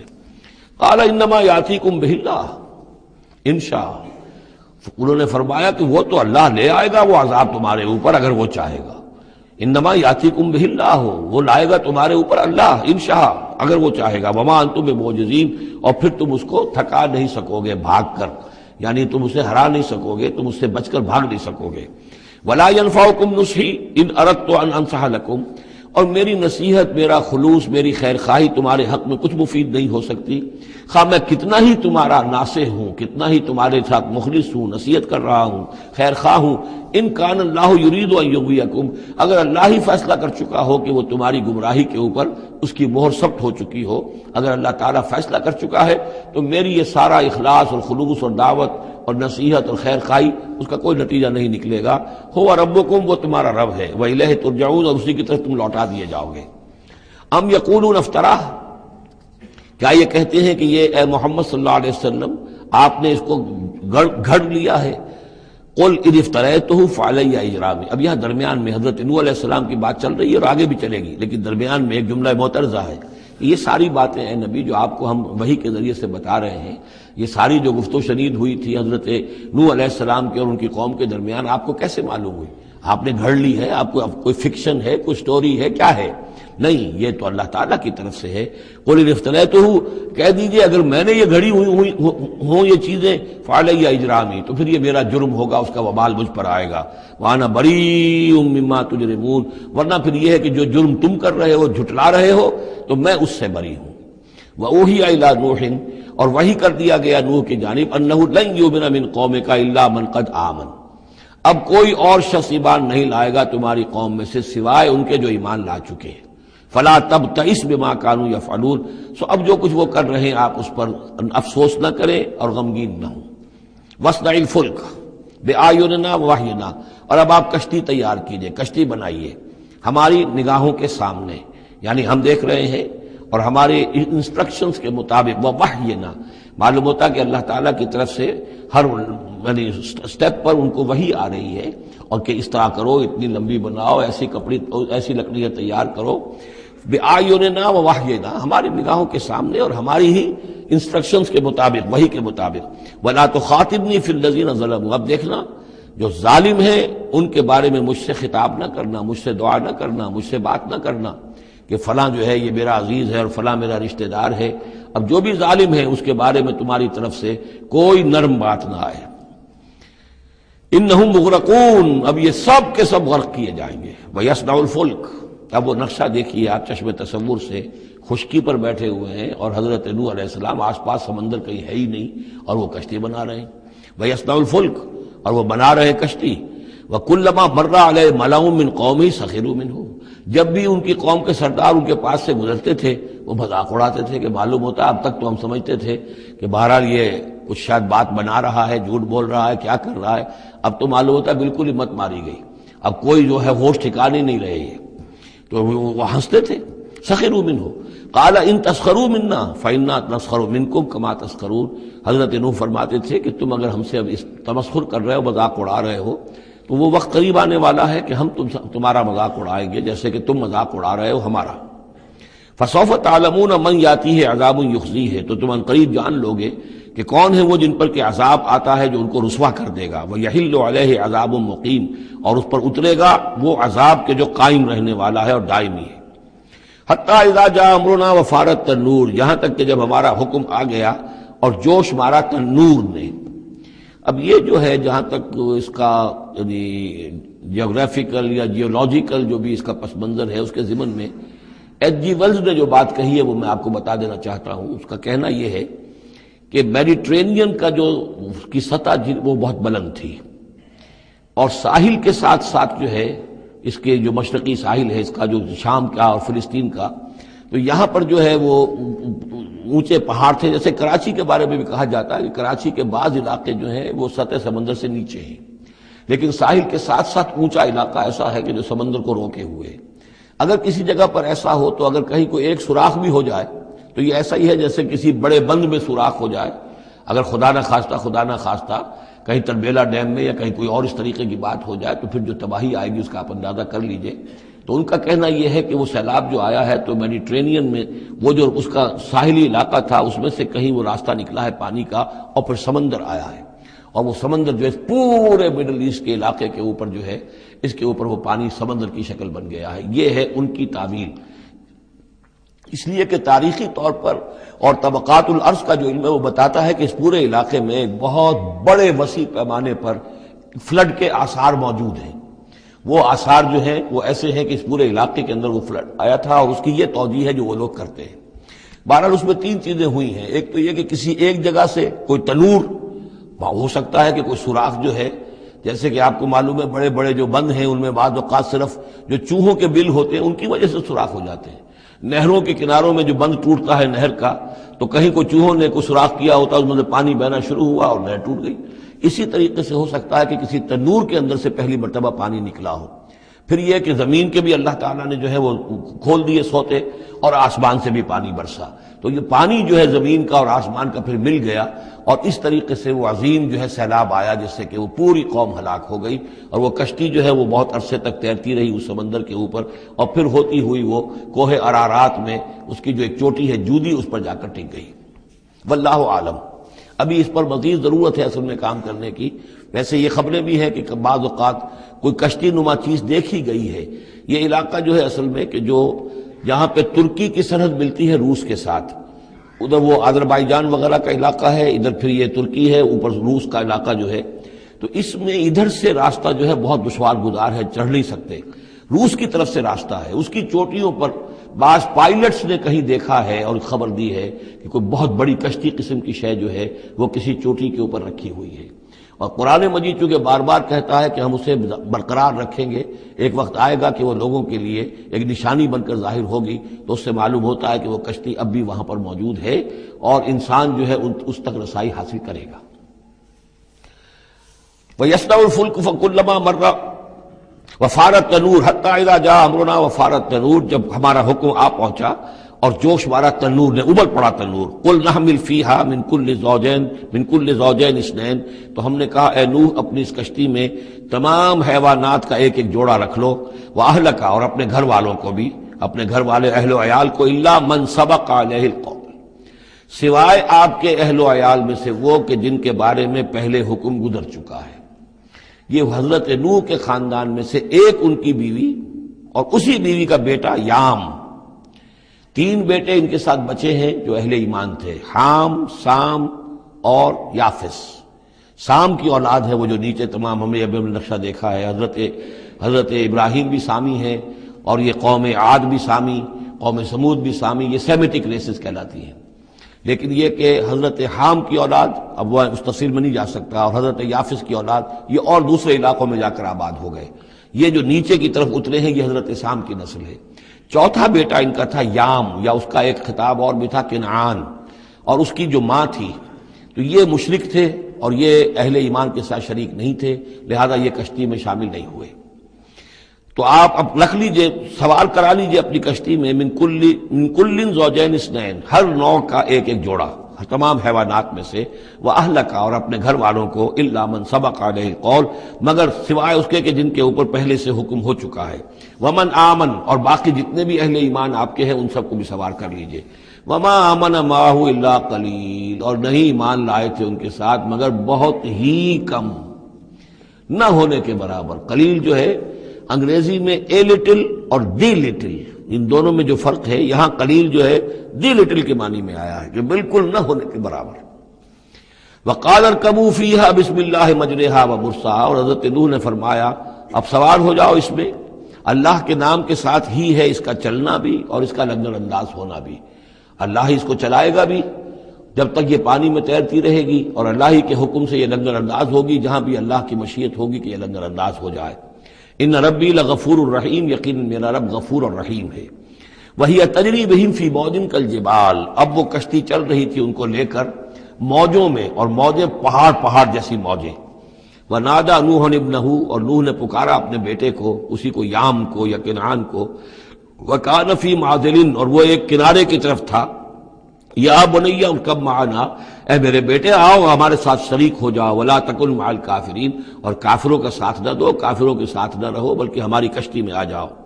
قال سآوی الی جبل یعصمنی من الماء، اس نے کہا نہیں میں ابھی اس پہاڑ کے اوپر چڑھ جاؤں گا، میں وہاں پہنچ جاؤں گا، وہ مجھے پانی سے بچا لے گا۔ قال لا عاصم اليوم من امر اللہ الا من رحم، حضرت نوح نے فرمایا نہیں، آج کے دن کوئی شے بچانے والی نہیں ہے اللہ کے امر سے سوائے اس کے جس پر اللہ ہی رحم فرما دے۔ وحال بینہم الموج، اور اسی گفتگو کے دوران ایک بڑی سی موج حائل ہوئی ان کے مابین، فکان من المغرقین، اور وہ بیٹا جو ہے ان کی نگاہوں کے سامنے غرق ہو گیا۔ وقیل یا ارض ابلعی ماءک، اور کہہ دیا گیا اے زمین اپنے پانی کو نگل جا، واپس پانی زمین کے اندر جذب ہو جائے۔ کتنا وقت لگا ہوگا یہ اللہ بہتر جانتا ہے، لیکن یہ آخر کار جو شکل بنی ہے کہ زمین کے اندر پانی جذب ہو گیا جو زمین سے آیا تھا۔ وَيَا سَمَاءُ أَقْلِعِي، اور اے آسمان تو بھی اب تھم جا، جو بھی بارش آنی تھی، جو اس طوفان کے لیے، اس کو بھی اختتام کا حکم ہو گیا۔ وَغِيضَ الْمَاءُ، اور پانی سکھا دیا گیا۔ وَقُضِيَ الْأَمْرُ، اور فیصلہ چکا دیا گیا۔ وَاسْتَوَتْ عَلَى الْجُودِي، اور وہ کشتی جو ہے جودی پہاڑ کے اوپر جا کر رک گئی۔ وَقِيلَ بُعْدًا لِلْقَوْمِ الظَّالِمِينَ، اور کہہ دیا گیا ہلاکت اور دوری ہے اس قوم کے لیے کہ جو ظالم تھی، یعنی اب اس کا نسیہ منسیہ ہو گئی، اب اس کا نام و نشان موجود نہ رہا۔ وَنَادَى نُوحٌ رَبَّهُ، اور پکارا نوح نے اپنے رب کو، فَقَالَ رَبِّ إِنَّ ابْنِي مِنْ أَهْلِي، انہوں نے کہا پروردگار میرا بیٹا میرے اہل میں سے تھا۔ اور تیرا وعدہ تھا میرے اہل کو بچا لے گا، وَإِنَّ وَعْدَكَ الْحَقُّ، اور تیرا وعدہ سچا ہے، وَأَنْتَ أَحْكَمُ الْحَاكِمِينَ، اور یقیناً تو تمام حاکموں میں سب سے بڑا اور سب سے منصف اور سب سے عادل حاکم ہے۔ قال یا نوح انہ لیس من اہلک، انہوں نے اللہ نے جواب دیا، اے نوح وہ تمہارے اہل میں سے نہیں ہے، انہ عمل غیر صالح، اس کے اعمال، اس کا کردار، اس کے عقائد، اس کے نظریات غیر صالح ہیں۔ فلا تسألن ما لیس لک بہ علم، تو اب مجھ سے ان چیزوں کے بارے میں سوال نہ کرو جس کے لیے تمہارے پاس کوئی علم نہیں ہے۔ انی اعوذک ان تکون من الجاہلین، اور میں تمہیں نصیحت کر رہا ہوں کہ تم جاہلوں میں سے نہ بن جاؤ۔ یہاں وہ یاد کر لیجئے سورہ انعام کی آیت 35، اس میں حضور سے کہا گیا تھا فلا تکونن من الجاہلین، میں نے اس وقت بھی نوٹ کرا دیا تھا کہ یہ سخت ترین الفاظ یا حضور سے فرمائے گئے ہیں سورہ انعام میں، اور یہاں پر سورہ ہود میں یہ آئے ہیں حضرت نوح علیہ السلام سے خطاب کرتے ہوئے، انی اعوذک ان تکون من الجاہلین۔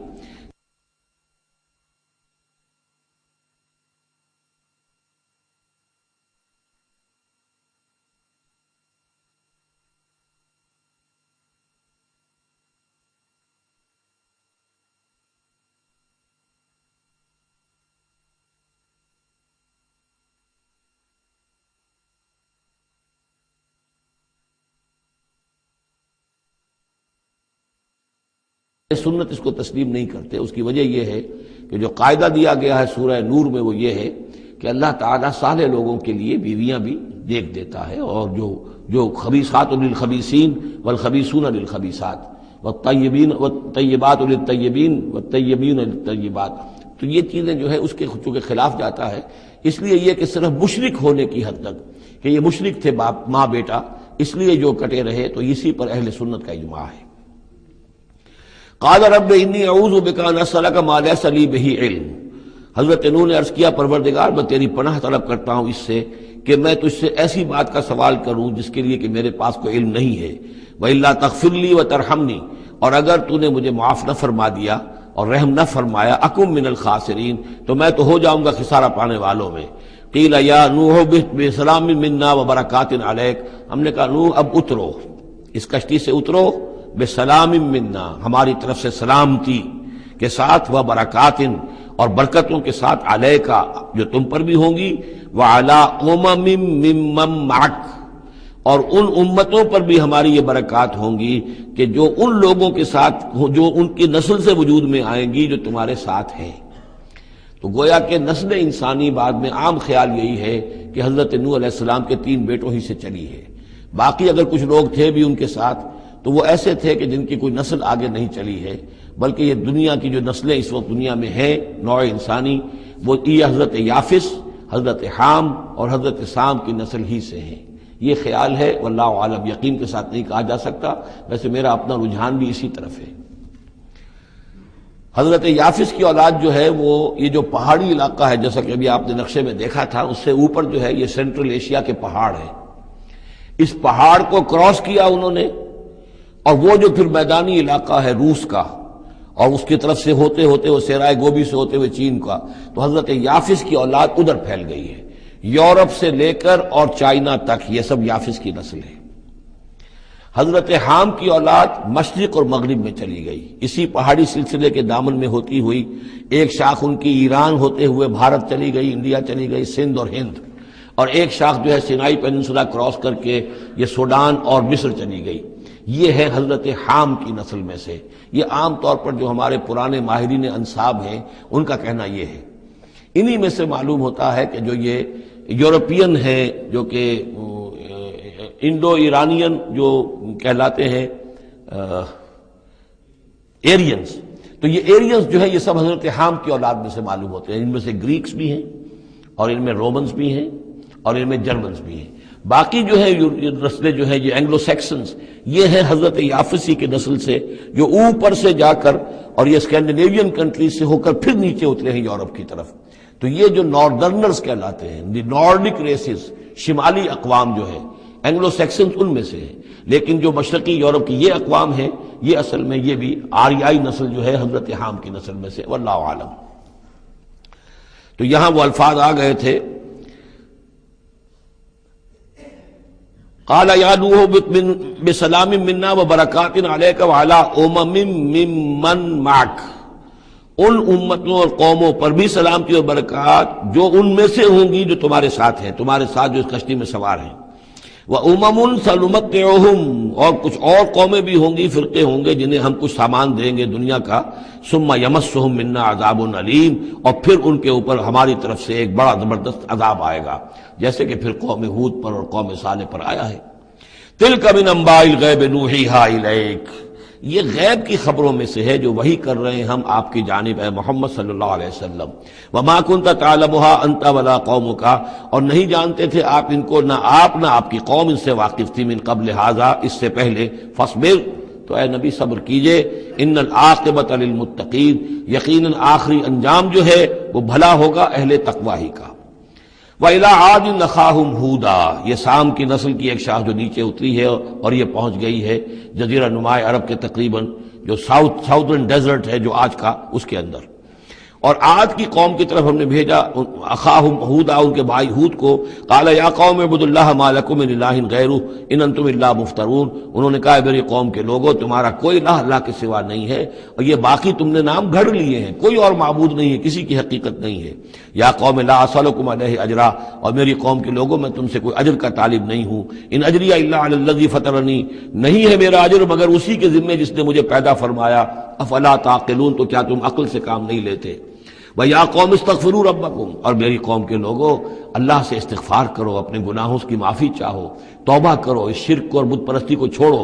ثُمَّ تُوبُوا إِلَيْهِ، پھر اس کی جناب میں رجوع کرو، يُرْسِلِ السَّمَاءَ عَلَيْكُمْ مِدْرَارًا، وہ آسمان سے تم پر چھاجوں پانی برسائے گا، وَيَزِدْكُمْ قُوَّةً إِلَىٰ قُوَّتِكُمْ، اور تمہاری جو قوت اس نے عطا کی ہوئی ہے اس میں اور قوت کا اضافہ فرمائے گا، وَلَا تَتَوَلَّوْا مُجْرِمِينَ، لیکن یہ کہ روگردانی نہ کرو مجرموں کی طرح اور مجرم بن کر۔ قالوا یا ہود ما جئتنا ببینہ، انہوں نے کہا کہ اے ہود دیکھو تم کوئی ہمارے پاس سند لے کر نہیں آئے، کوئی معجزہ لے کر نہیں آئے،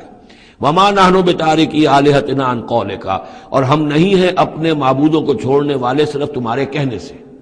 وما نحن لک بمؤمنین، اور ہم نہیں ہیں تمہاری بات ماننے والے، ان نقول الا اعتراک بعض آلہتنا بسوء، ہم تو یہی کہتے ہیں اس کے سوا اور کچھ نہیں ہمارا خیال کہ ہمارے بعض معبودوں کی جو تم نے کوئی گستاخی کی ہے، ان کی نفی کی ہے، تو ان کی طرف سے تمہیں کوئی تکلیف پہنچ گئی ہے، یعنی تمہارا دماغی توازن ٹھیک نہیں رہا ہے، کوئی آسیب تمہیں ہو گیا ہے، تم پر پھٹکار پڑی ہے ہمارے بعض معبودوں کی۔ قال انی اشہد اللہ واشہدوا، حضرت ہود نے فرمایا دیکھو میں اللہ کو گواہ کر کے کہہ رہا ہوں اور تم بھی گواہ رہو، انی بریء مما تشرکون، کہ جن کو تم شریک ٹھہرا رہے ہو میں ان سے بری ہوں، بیزار ہوں، میرا ان سے کوئی تعلق نہیں۔ وہی بات جو حضرت ابراہیم نے فرمائی تھی کہ مجھے ان کا کوئی خوف نہیں، من دونہ ہی، اس کے سوا تم جو شرک کر رہے ہو، فکیدونی جمیعا، تو تم سب کے سب مل کر میرے خلاف جو چاہو کارروائی کر لو، کیدونی، جو چالیں چلنی چاہے چل لو، ثم لا تنظرون، مجھے کوئی مہلت نہ دو، انی توکلت علی اللہ ربی و ربکم، میں نے تو توکل کیا ہے اپنے رب پر، اللہ پر جو میرا بھی رب ہے اور تمہارا بھی رب ہے، ما من دابۃ الا هو آخذ بناصیتها، نہیں ہے کوئی بھی جاندار مگر یہ کہ اس کی پیشانی جو ہے اللہ ہی کے ہاتھ میں ہے۔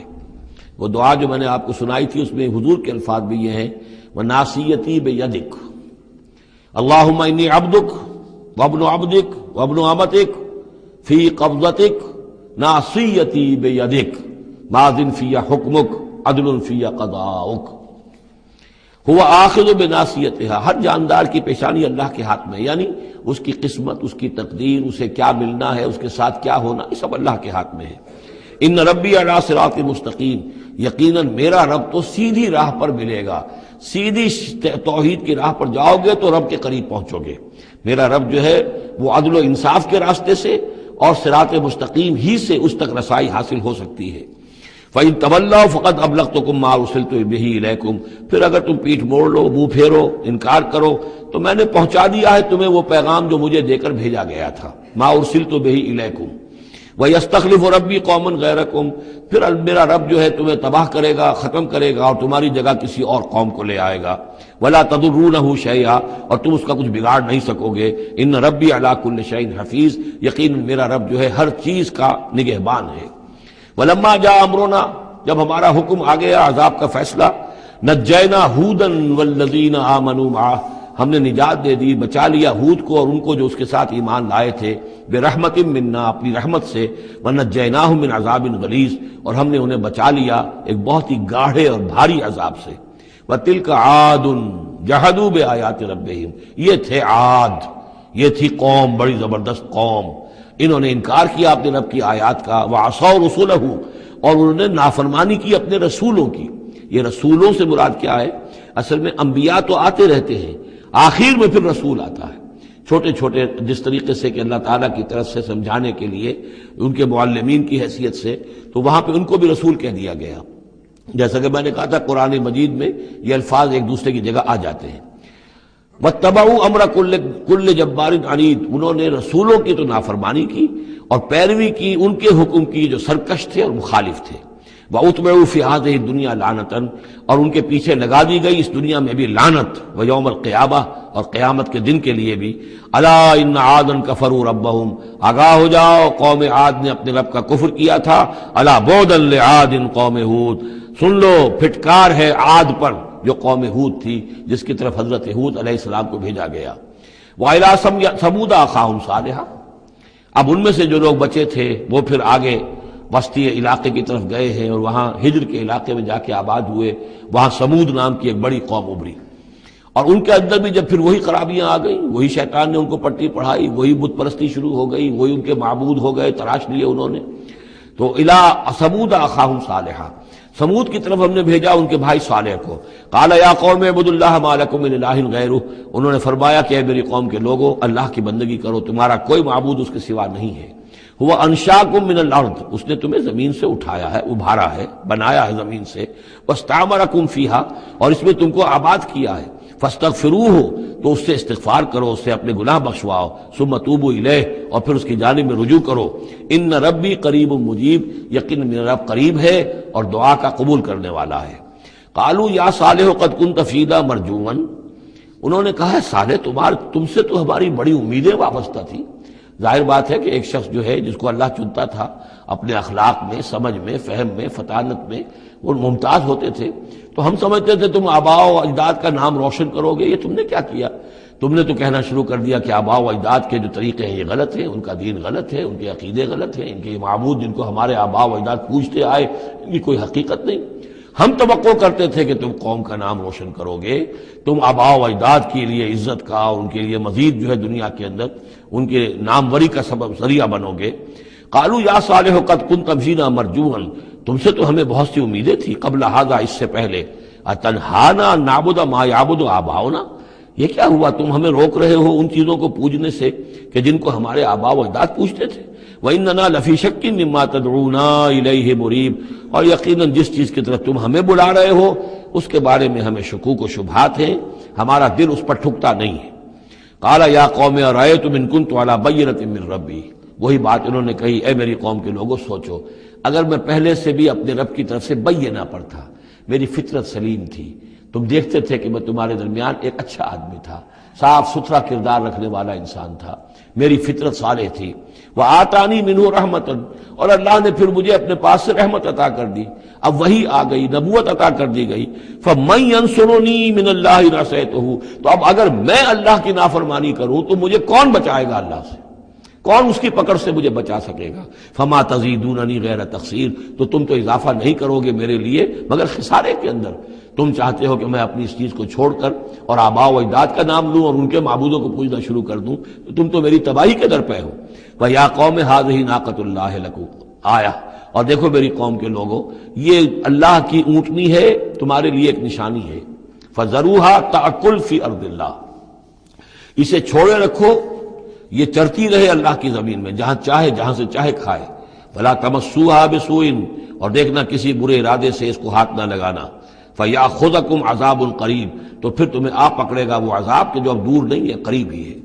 فَعَقَرُوهَا، تو انہوں نے اس کی کونچیں کاٹ ڈالی، اس کو ہلاک کر دیا۔ فَقَالَ تَمَتَّعُوا فِي دَارِكُمْ ثَلَاثَةَ أَيَّامٍ، حضرت صالح نے فرمایا کہ اچھا ٹھیک ہے، اب تم اپنے گھروں کے اندر جو بھی کھانا پینا ہے، رچنا بسنا ہے، تین دن تک رہ لو اور بس لو۔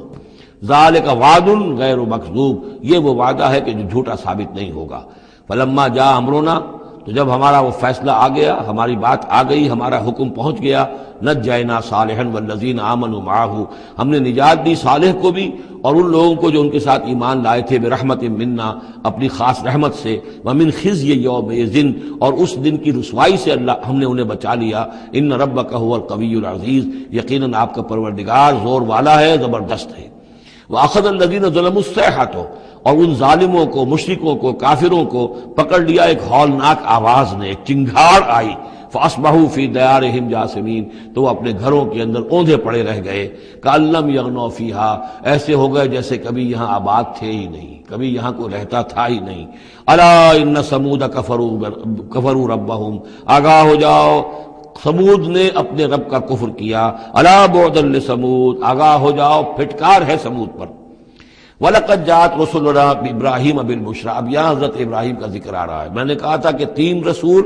پری ابراہمک، نوح، ہود، صالح۔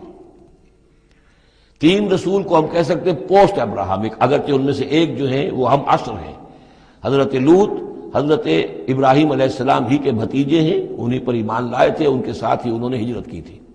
پھر ان کے بعد شعیب، وہ بھی حضرت نوح حضرت ابراہیم کی نسل سے ہیں۔ پھر جو بھی بنی اسرائیل تھے ان میں موسیٰ بھیجے گئے، وہ بھی حضرت ابراہیم کی نسل سے ہیں۔ آخری رسول محمد صلی اللہ علیہ وسلم وہ بھی ابراہیم کی نسل سے ہیں۔ لیکن یہ کہ ان میں سے 3 کا ذکر کرنے کے بعد اب ابراہیم کا ذکر ہو رہا ہے یہاں۔ سورہ انعام میں وہاں جو پہلا جوڑا تھا حضرت ابراہیم کا ذکر جو ہے وہ اس انباء رسل میں سے بالکل نکال کر لے گئے تھے، اور وہ قصص النبیین کے انداز میں سورہ انعام میں آ گیا تھا۔ یہاں اس جوڑے میں فرق یہ ہے کہ حضرت ابراہیم کا ذکر بھی یہاں شامل کر دیا گیا، لیکن فرق وہی ہے، یہ وہ انباء رسل کا نہیں، حضرت نوح، حضرت ہود، حضرت صالح، حضرت لوط، حضرت شعیب کے انداز میں ذکر نہیں ہے، بلکہ ایک انداز ہے کہ حضرت لوط علیہ السلام جن شہروں کی طرف بھیجے گئے تھے اور اس کی وہاں پہ بسنے والوں نے ان کی بات ماننے سے انکار کیا، تو جو عذاب الہی لے کر جو فرشتے آئے تھے جنہیں بھیجا گیا تھا، وہ پہلے آئے حضرت ابراہیم کے ہاں، اور وہاں حضرت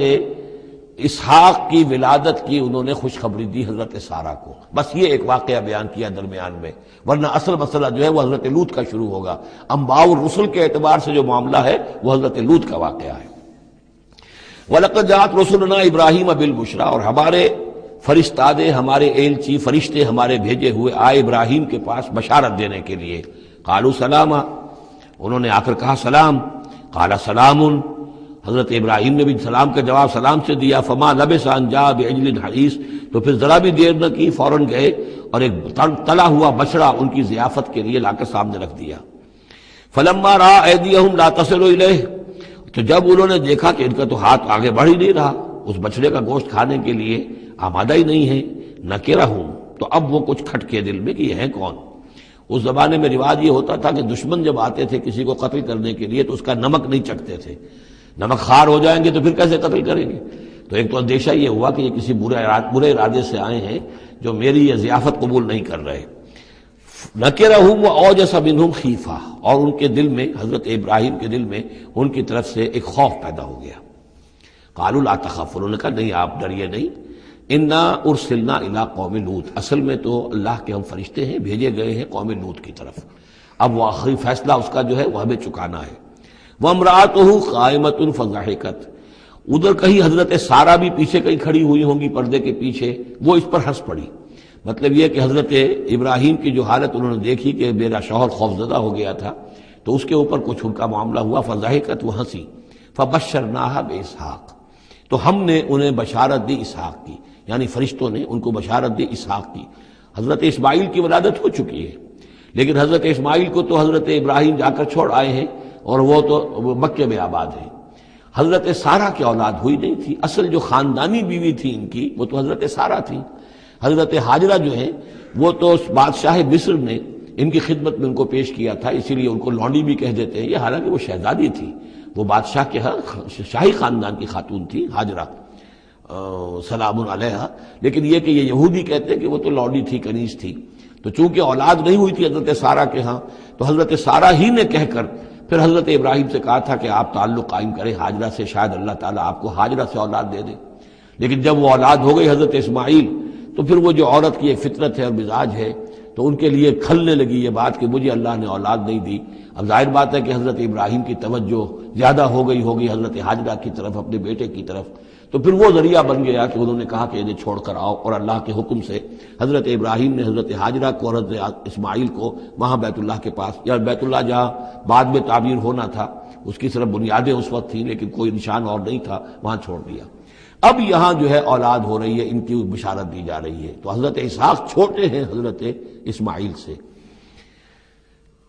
فضاحکت فبشرناها باسحاق ومن وراء اسحاق یعقوب، اور یہ بھی کہا کہ پھر اسحاق کے بعد اسحاق کے ہاں ایک بیٹا ہوگا یعقوب، وہ بہت ہی ہمارے ہاں اس کا درجہ بہت بلند ہوگا، یعنی بیٹے کی بشارت پھر پوتے کی بشارت۔ قالت یا ویلتا آلد وانا عجوز وہذا بالی شیخا، انہوں نے کہا ہائے میری خرابی، کہ اب میں جنوں گی جبکہ میں ہو چکی ہوں نہایت بوڑھی، اور میرا یہ شیخ جو ہے، میرا یہ جو شوہر ہے یہ بھی شیخ ہے، یہ بھی ضعیف ہے، بوڑھا ہو چکا ہے۔ ان ھذا لشیء عجیب، یہ تو بڑی عجیب بات جو آپ بتا رہے ہیں، یہ خوشخبری مجھے دے رہے ہیں اس بڑھاپے کی عمر میں کہ میرے ہاں بیٹا ہوگا۔ قالوا اتعجبین من امر اللہ، ان فرشتوں نے کہا کہ کیا آپ تعجب کرتی ہیں اللہ کے معاملے میں؟ اللہ کا فیصلہ ہے، اللہ جیسے چاہے پیدا کرے، ہم اللہ کی طرف سے خوشخبری دے رہے ہیں، اپنی طرف سے نہیں دے رہے۔ رحمت اللہ وبرکاتہ علیکم اہل البیت، اے نبی کے گھر والوں تم پر اللہ کی رحمت ہو، اس کی برکتیں ہوں۔ اب یہاں اہل البیت کو سمجھ لیجئے کس کے لیے ہے؟ حضرت سارہ کے لیے ہے۔ اہل بیت رسول ازواج مطہرات ہیں،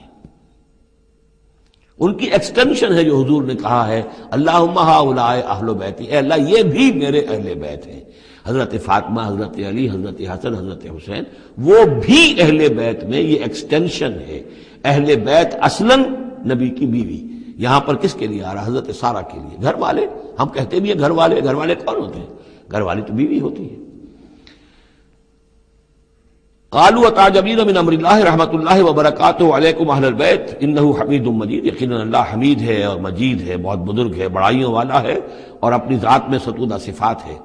فلما ذهب عن ابراہیم الروع، جب ابراہیم کا خوف جاتا رہا، وجاءت البشریٰ، اور یہ بشارت پہنچ گئی، ان کے لیے خوشی کی بات تھی کہ اب سارہ کے ہاں بھی اللہ تعالیٰ بیٹا عطا کرے گا۔ یجادلنا فی قوم لوط، اب اس نے جھگڑنا شروع کر دیا ہم سے قوم لوط کے بارے میں۔ یہ مجادلہ جو ہے یہ تورات میں بڑی تفصیل سے آیا ہے کہ دیکھو تم جو جا رہے ہو، اگر اس شہر کے اندر، ان بستیوں کے اندر 50 آدمی بھی راست باز ہوں گے تو کیا کرو گے؟ کیا پھر بھی ہلاک کر دو گے؟ فرشتوں نے کہا نہیں، اگر 50 آدمی وہاں ہوئے،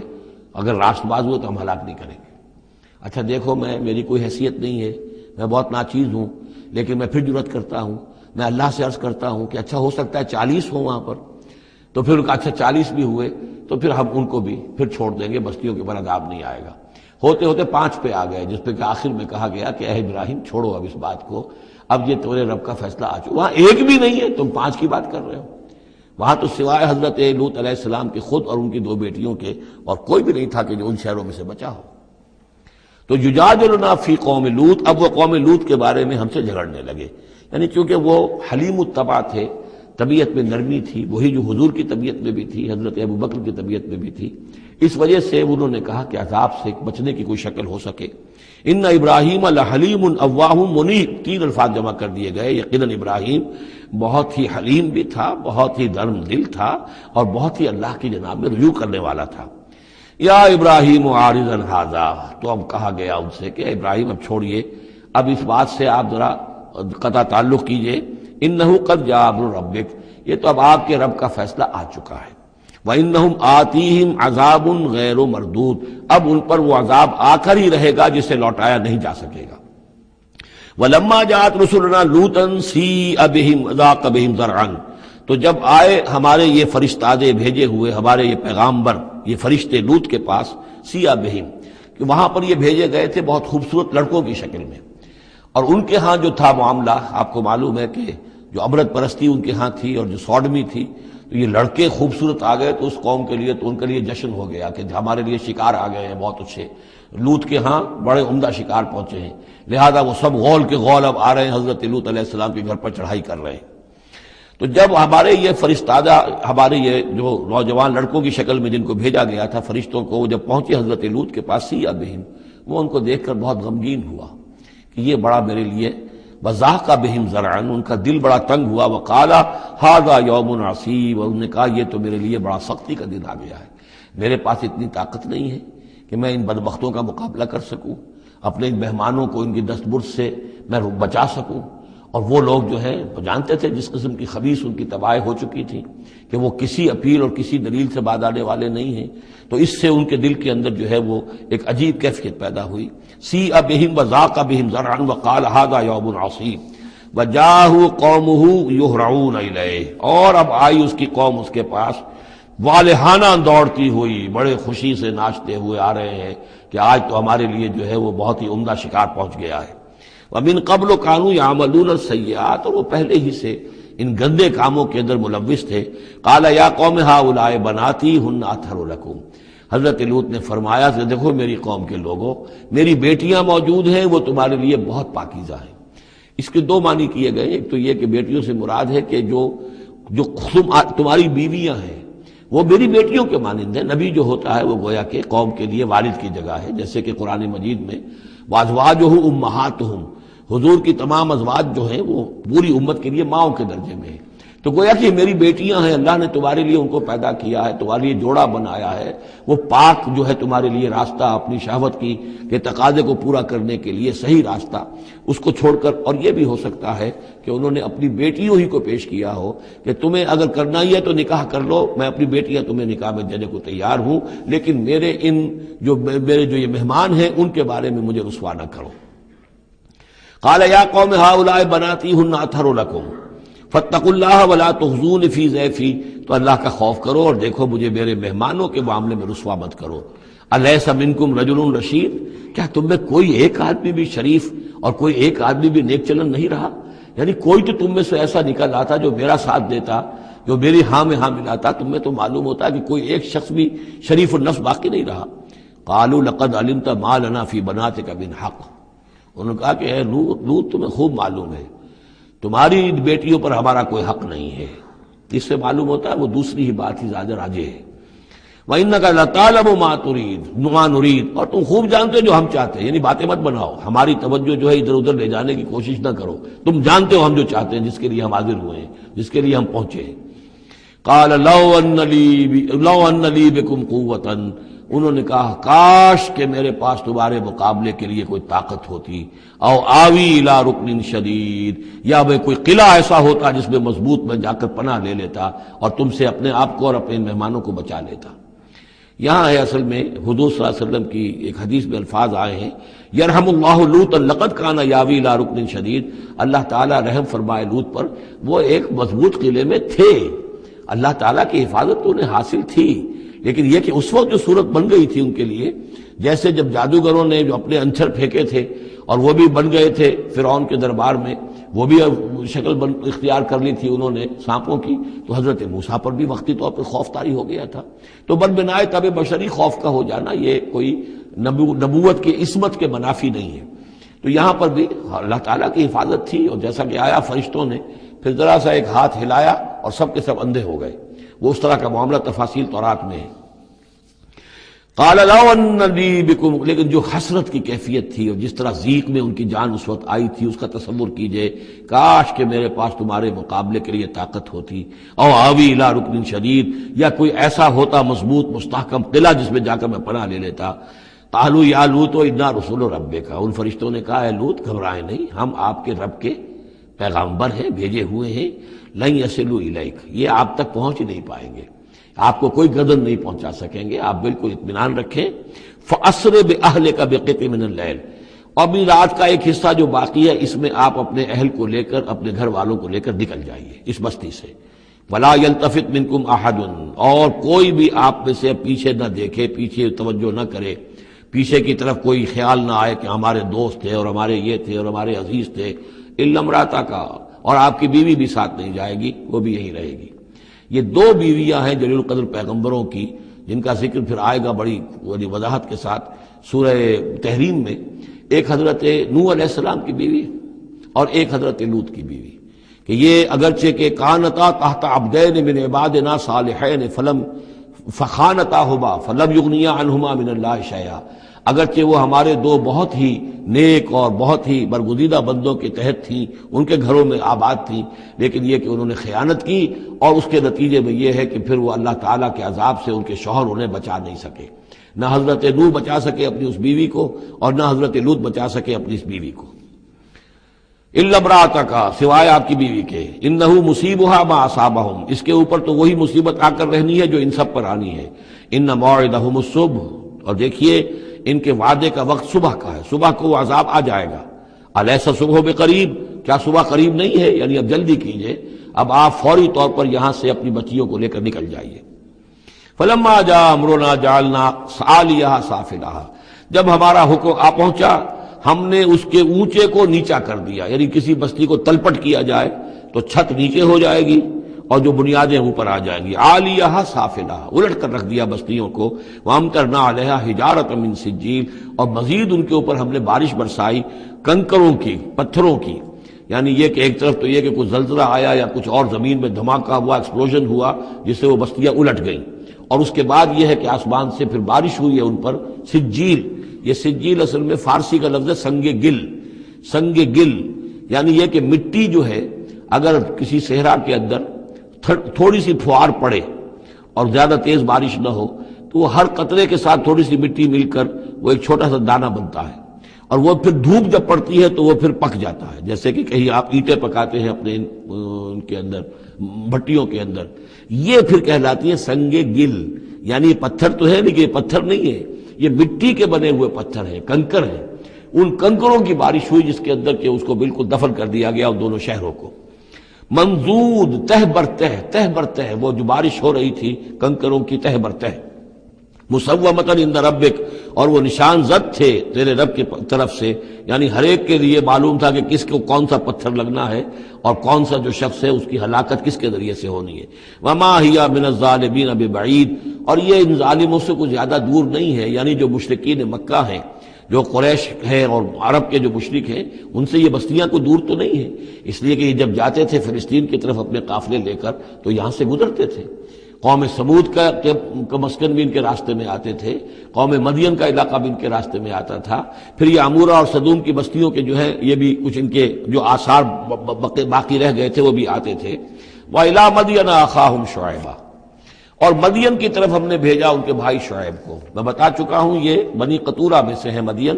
اور پھر ان سے جو ایک قوم بڑی بنی وہ آ کر خلیج عقبہ کے داہنی طرف جو ہے یہ علاقے کے اندر آباد ہو گئی۔ اور یہ انٹرسیکشن ہے، روڈز کا کراس روڈ ہے۔ قافلے جو جنوب سے شمال کو جاتے تھے یمن سے شام کو، اور شام سے یمن کو، وہ گزرتے تھے شمالاً جنوباً، اور قافلے جو عراق سے آتے تھے اور مصر کو جاتے تھے وہ گزرتے تھے شرقاً غرباً۔ اس طریقے سے یہ جو ہے انٹرسیکشن تھا ان قافلوں کا، تو یہاں بڑی خوشحالی ہوئی، کاروبار چمکے ان کے۔ لیکن اس قوم کے اندر پھر وہ خرابیاں آئیں جو ہم پڑھ چکے ہیں سورہ اعراف میں، کم تولنا، کم ناپنا، رہزنی کرنا، جھوٹ بولنا، دھوکہ دینا، یعنی شرک کے علاوہ۔ وَإِلَىٰ مَدْيَنَ أَخَاهُمْ شُعَيْبًا، اور مدین کی طرف ہم نے بھیجا ان کے بھائی شعیب کو۔ قَالَ يَا قَوْمِ اعْبُدُوا اللَّهَ مَا لَكُم مِّنْ إِلَٰهٍ غَيْرُهُ، انہوں نے بھی یہی کہا کہ اے میری قوم کے لوگو، اللہ کی بندگی کرو، تمہارا کوئی الہ نہیں ہے اس کے سوا۔ وَلَا تَنقُصُوا الْمِكْيَالَ وَالْمِيزَانَ، اور نہ کم رکھو پیمانوں کو اور نہ ہی میزان تول کو۔ إِنِّي أَرَاكُمْ بِخَيْرٍ، میں تمہیں دیکھ رہا ہوں کہ آسودہ حال ہو، اللہ نے تمہیں آسودہ حال کیا ہے۔ انی اخاف علیکم عذاب یوم محیط، لیکن اگر تم اپنی ان غلط بدعمالیوں سے باز نہ آئے تو مجھے اندیشہ ہے کہ تم پر ایک ایسے دن کا عذاب آ جائے گا جو تمہیں گھیر لے گا۔ وَيَا قَوْمِ أَوْفُوا الْمِكْيَالَ وَالْمِيزَانَ بِالْقِسْطِ، اور میری قوم کے لوگوں پیمانہ اور تول جو ہے عدل اور انصاف کے ساتھ پورا پورا دیا کرو۔ وَلَا تَبْخَسُوا النَّاسَ أَشْيَاءَهُمْ، اور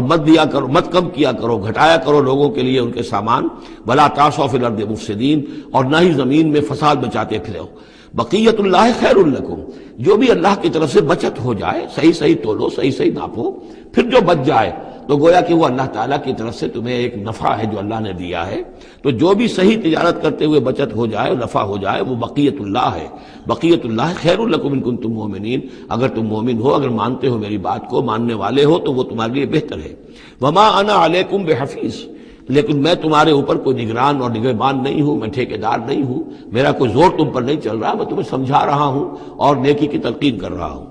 قالوا یا شعیب وصلاتک تأمرک ان نترک ما یعبد آباؤنا،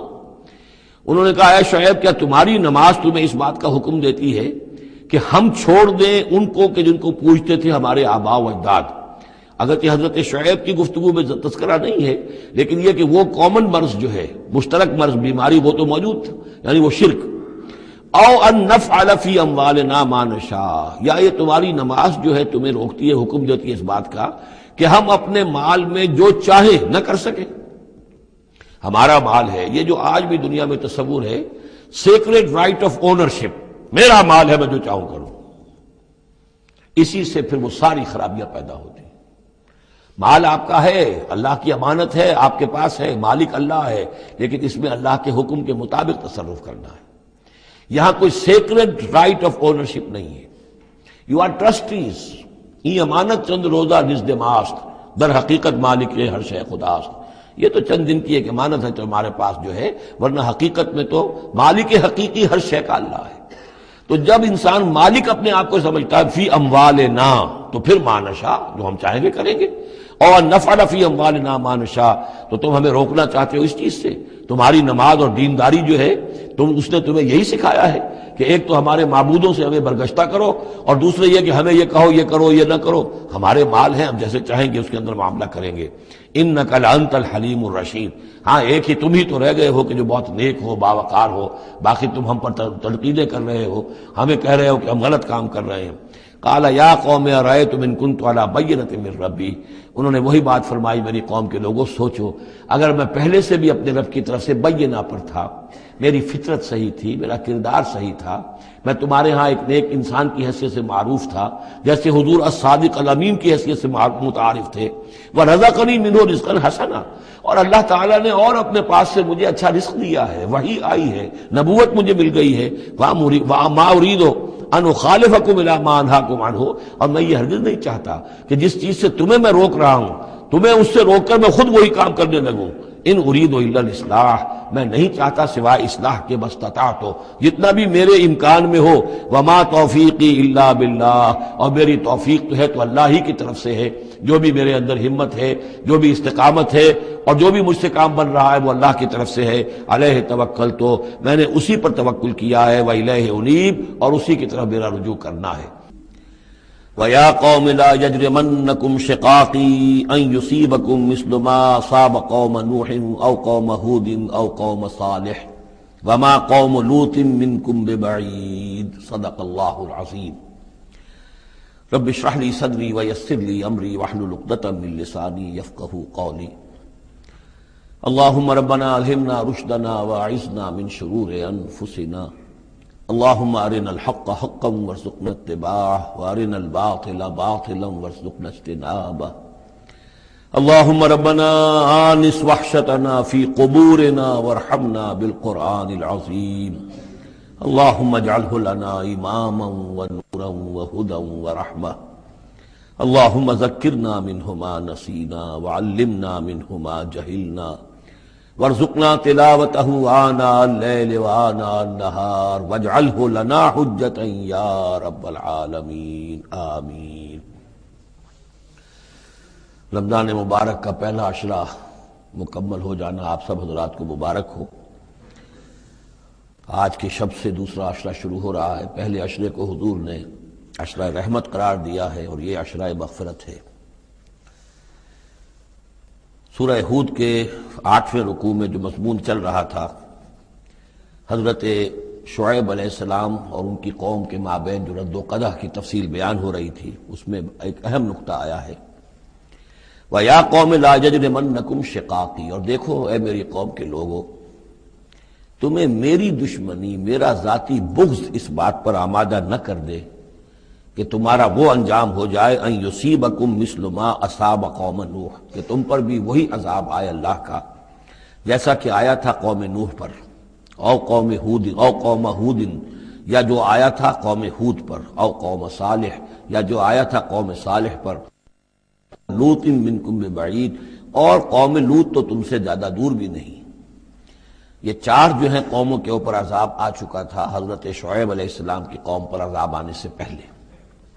حضرت نوح، حضرت ہود، اور جہاں جن شہروں تک حضرت لوط علیہ السلام بھیجے گئے، یعنی سدوم اور عامورہ کی بستیاں، اور یہ جو بستیاں تھیں دونوں جن پر عذاب آیا ہے، بعید ہونے کا معاملہ ان کا دونوں اعتبار سے ہے، زمانی اعتبار سے بھی، مکانی اعتبار سے بھی۔ جغرافیے میں بھی ہم نے دیکھ لیا کہ خلیج عقبہ کے مشرقی ساحل کے ساتھ جو ہے علاقہ جو ہے یہ تھا کہ جو اصحاب مدین کا ہے، جن میں شعیب بھیجے گئے، ان سے ذرا ہٹ کر مشرق میں جو ہے بحیرہ بردار ہے، اور بحیرہ بردار کے ساحل کے اوپر یہ شہر آباد تھے۔ تو جغرافیائی اور زمینی اعتبار سے بھی فاصلہ نہیں ہے، زمانی اعتبار سے بھی زیادہ فصل نہیں ہے۔ اور اگرچہ بعض لوگوں کا خیال یہ ہے کہ حضرت موسیٰ علیہ السلام جب مدین گئے تھے مصر سے، اپنی جان بچا کر نکلے تھے، تو پھر وہاں جس شیخ کے پاس وہ رہے ہیں اور جس کی بیٹی سے پھر انہوں نے شادی کی ہے، اس کے بارے میں لوگوں نے یہ خیال ظاہر کیا کہ وہ حضرت شعیب تھے۔ مجھے اس سے سختی سے اختلاف ہے، اور مجھے ان لوگوں کی رائے سے اتفاق ہے جو سمجھتے ہیں کہ یہ ممکن ہی نہیں ہے۔ حضرت شعیب کی قوم کے اوپر جو عذاب آ چکا تھا، اس کے بعد جو لوگ بچے کھچے وہاں آباد تھے، ان میں کوئی نیک آدمی تھا کہ جس کے پاس حضرت موسیٰ علیہ السلام کا جانا ہوا ہے۔ لیکن یہ کہ بہرحال اتنا فصل کوئی ہزاروں برس کا نہیں ہے ان کے مابین، سینکڑوں برس کا بھی شاید نہ ہو، قریب کا ہے معاملہ، زمانی اعتبار سے بھی اور زمینی اعتبار سے بھی۔ اب جو نقطہ اس میں اہم ہے وہ یہ ہے کہ بسا اوقات کسی شخص کو کسی داعی حق سے ذاتی پرخاش ہوتی ہے، کوئی ذاتی بغض ہے، کوئی ذاتی دشمنی ہے، کسی سبب سے ہے، اس کے نفسیاتی اسباب ہو سکتے ہیں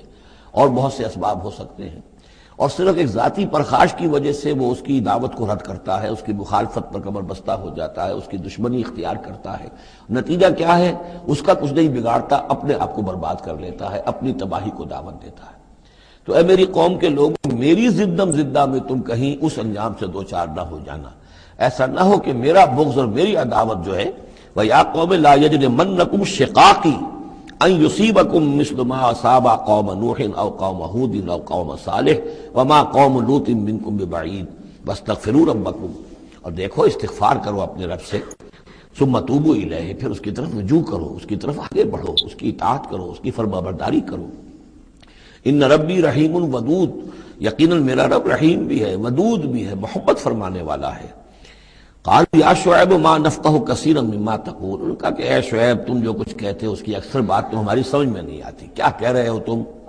یعنی یہ کہ ذہنوں کے سانچے اتنے بگڑ گئے ہوتے ہیں کہ سیدھی بات ان میں فٹ بیٹھتی نہیں۔ ما نفقہ کثیرا مما تقول وانا لنراک فینا ضعیفا، ہم تو یہ دیکھ رہے ہیں کہ تم ہمارے اندر کوئی طاقتور آدمی نہیں ہو، کمزور سے آدمی ہو، ہم تو دیکھتے ہیں کہ تمہارے پاس کوئی قوت نہیں ہے۔ لولا رہتو کا، اگر نہ ہوتا تمہارا خاندان، لرجمناکا، تو ہم تجھے کبھی کا جو سنسار کر چکے ہوتے۔ اب یہ بات بہت اہم ہے اس وقت، اصل میں یہ جو صورت مکی نازل ہو رہی ہیں، جو حضور کی دعوت اور تحریک جس دور سے گزر رہی تھی اور جو کچھ ہو رہا تھا، وہ اس کا ایک عکس سابقہ انبیاء اور رسل کے حالات میں بھی جو ہے تو وہ اسی دور کی مناسبت سے وہی باتیں نمایاں کی جاتی ہیں۔ یعنی جو تکرار ہوئی ہے ان رسولوں کے حالات کی، وہ تکرار محض نہیں ہے، بلکہ ہر جگہ پر جس دور میں وہ صورت نازل ہو رہی ہے جن میں ان کا تذکرہ ہو رہا ہے، اس دور میں جو خاص مسائل ہیں کہ جو درپیش ہیں محمد الرسول اللہ صلی اللہ علیہ وسلم اور آپ کے صحابہ کو، تو ان کے مناسبت سے جو ہدایت ہے، دل جوئی ہے، مسلمانوں کے لیے رہنمائی ہے، وہ حصہ ان رسولوں کی تعلیمات اور تاریخ کا بیان کیا جاتا ہے۔ اب یہاں مکے میں بھی شکل یہ ہو چکی تھی کہ بقیہ سب قریش جو ہیں وہ حضور کے خلاف جو ہیں سخت غیظ اور غضب کے اندر مبتلا تھے، لیکن چونکہ حضور کے چچا ابو طالب یہ خاندان بنی ہاشم کے سردار تھے اور انہیں ذاتی محبت تھی، وہ چاہے ایمان نہیں لائے حضور پر صلی اللہ علیہ وسلم، لیکن ذاتی محبت انہیں اتنی تھی کہ انہوں نے آخری وقت تک سپورٹ کیا ہے۔ اور قبائلی زندگی میں یہ ہوتا ہے کہ اگر کہیں کسی ایک خاندان کے کسی فرد کے اوپر کوئی ہاتھ اٹھایا جائے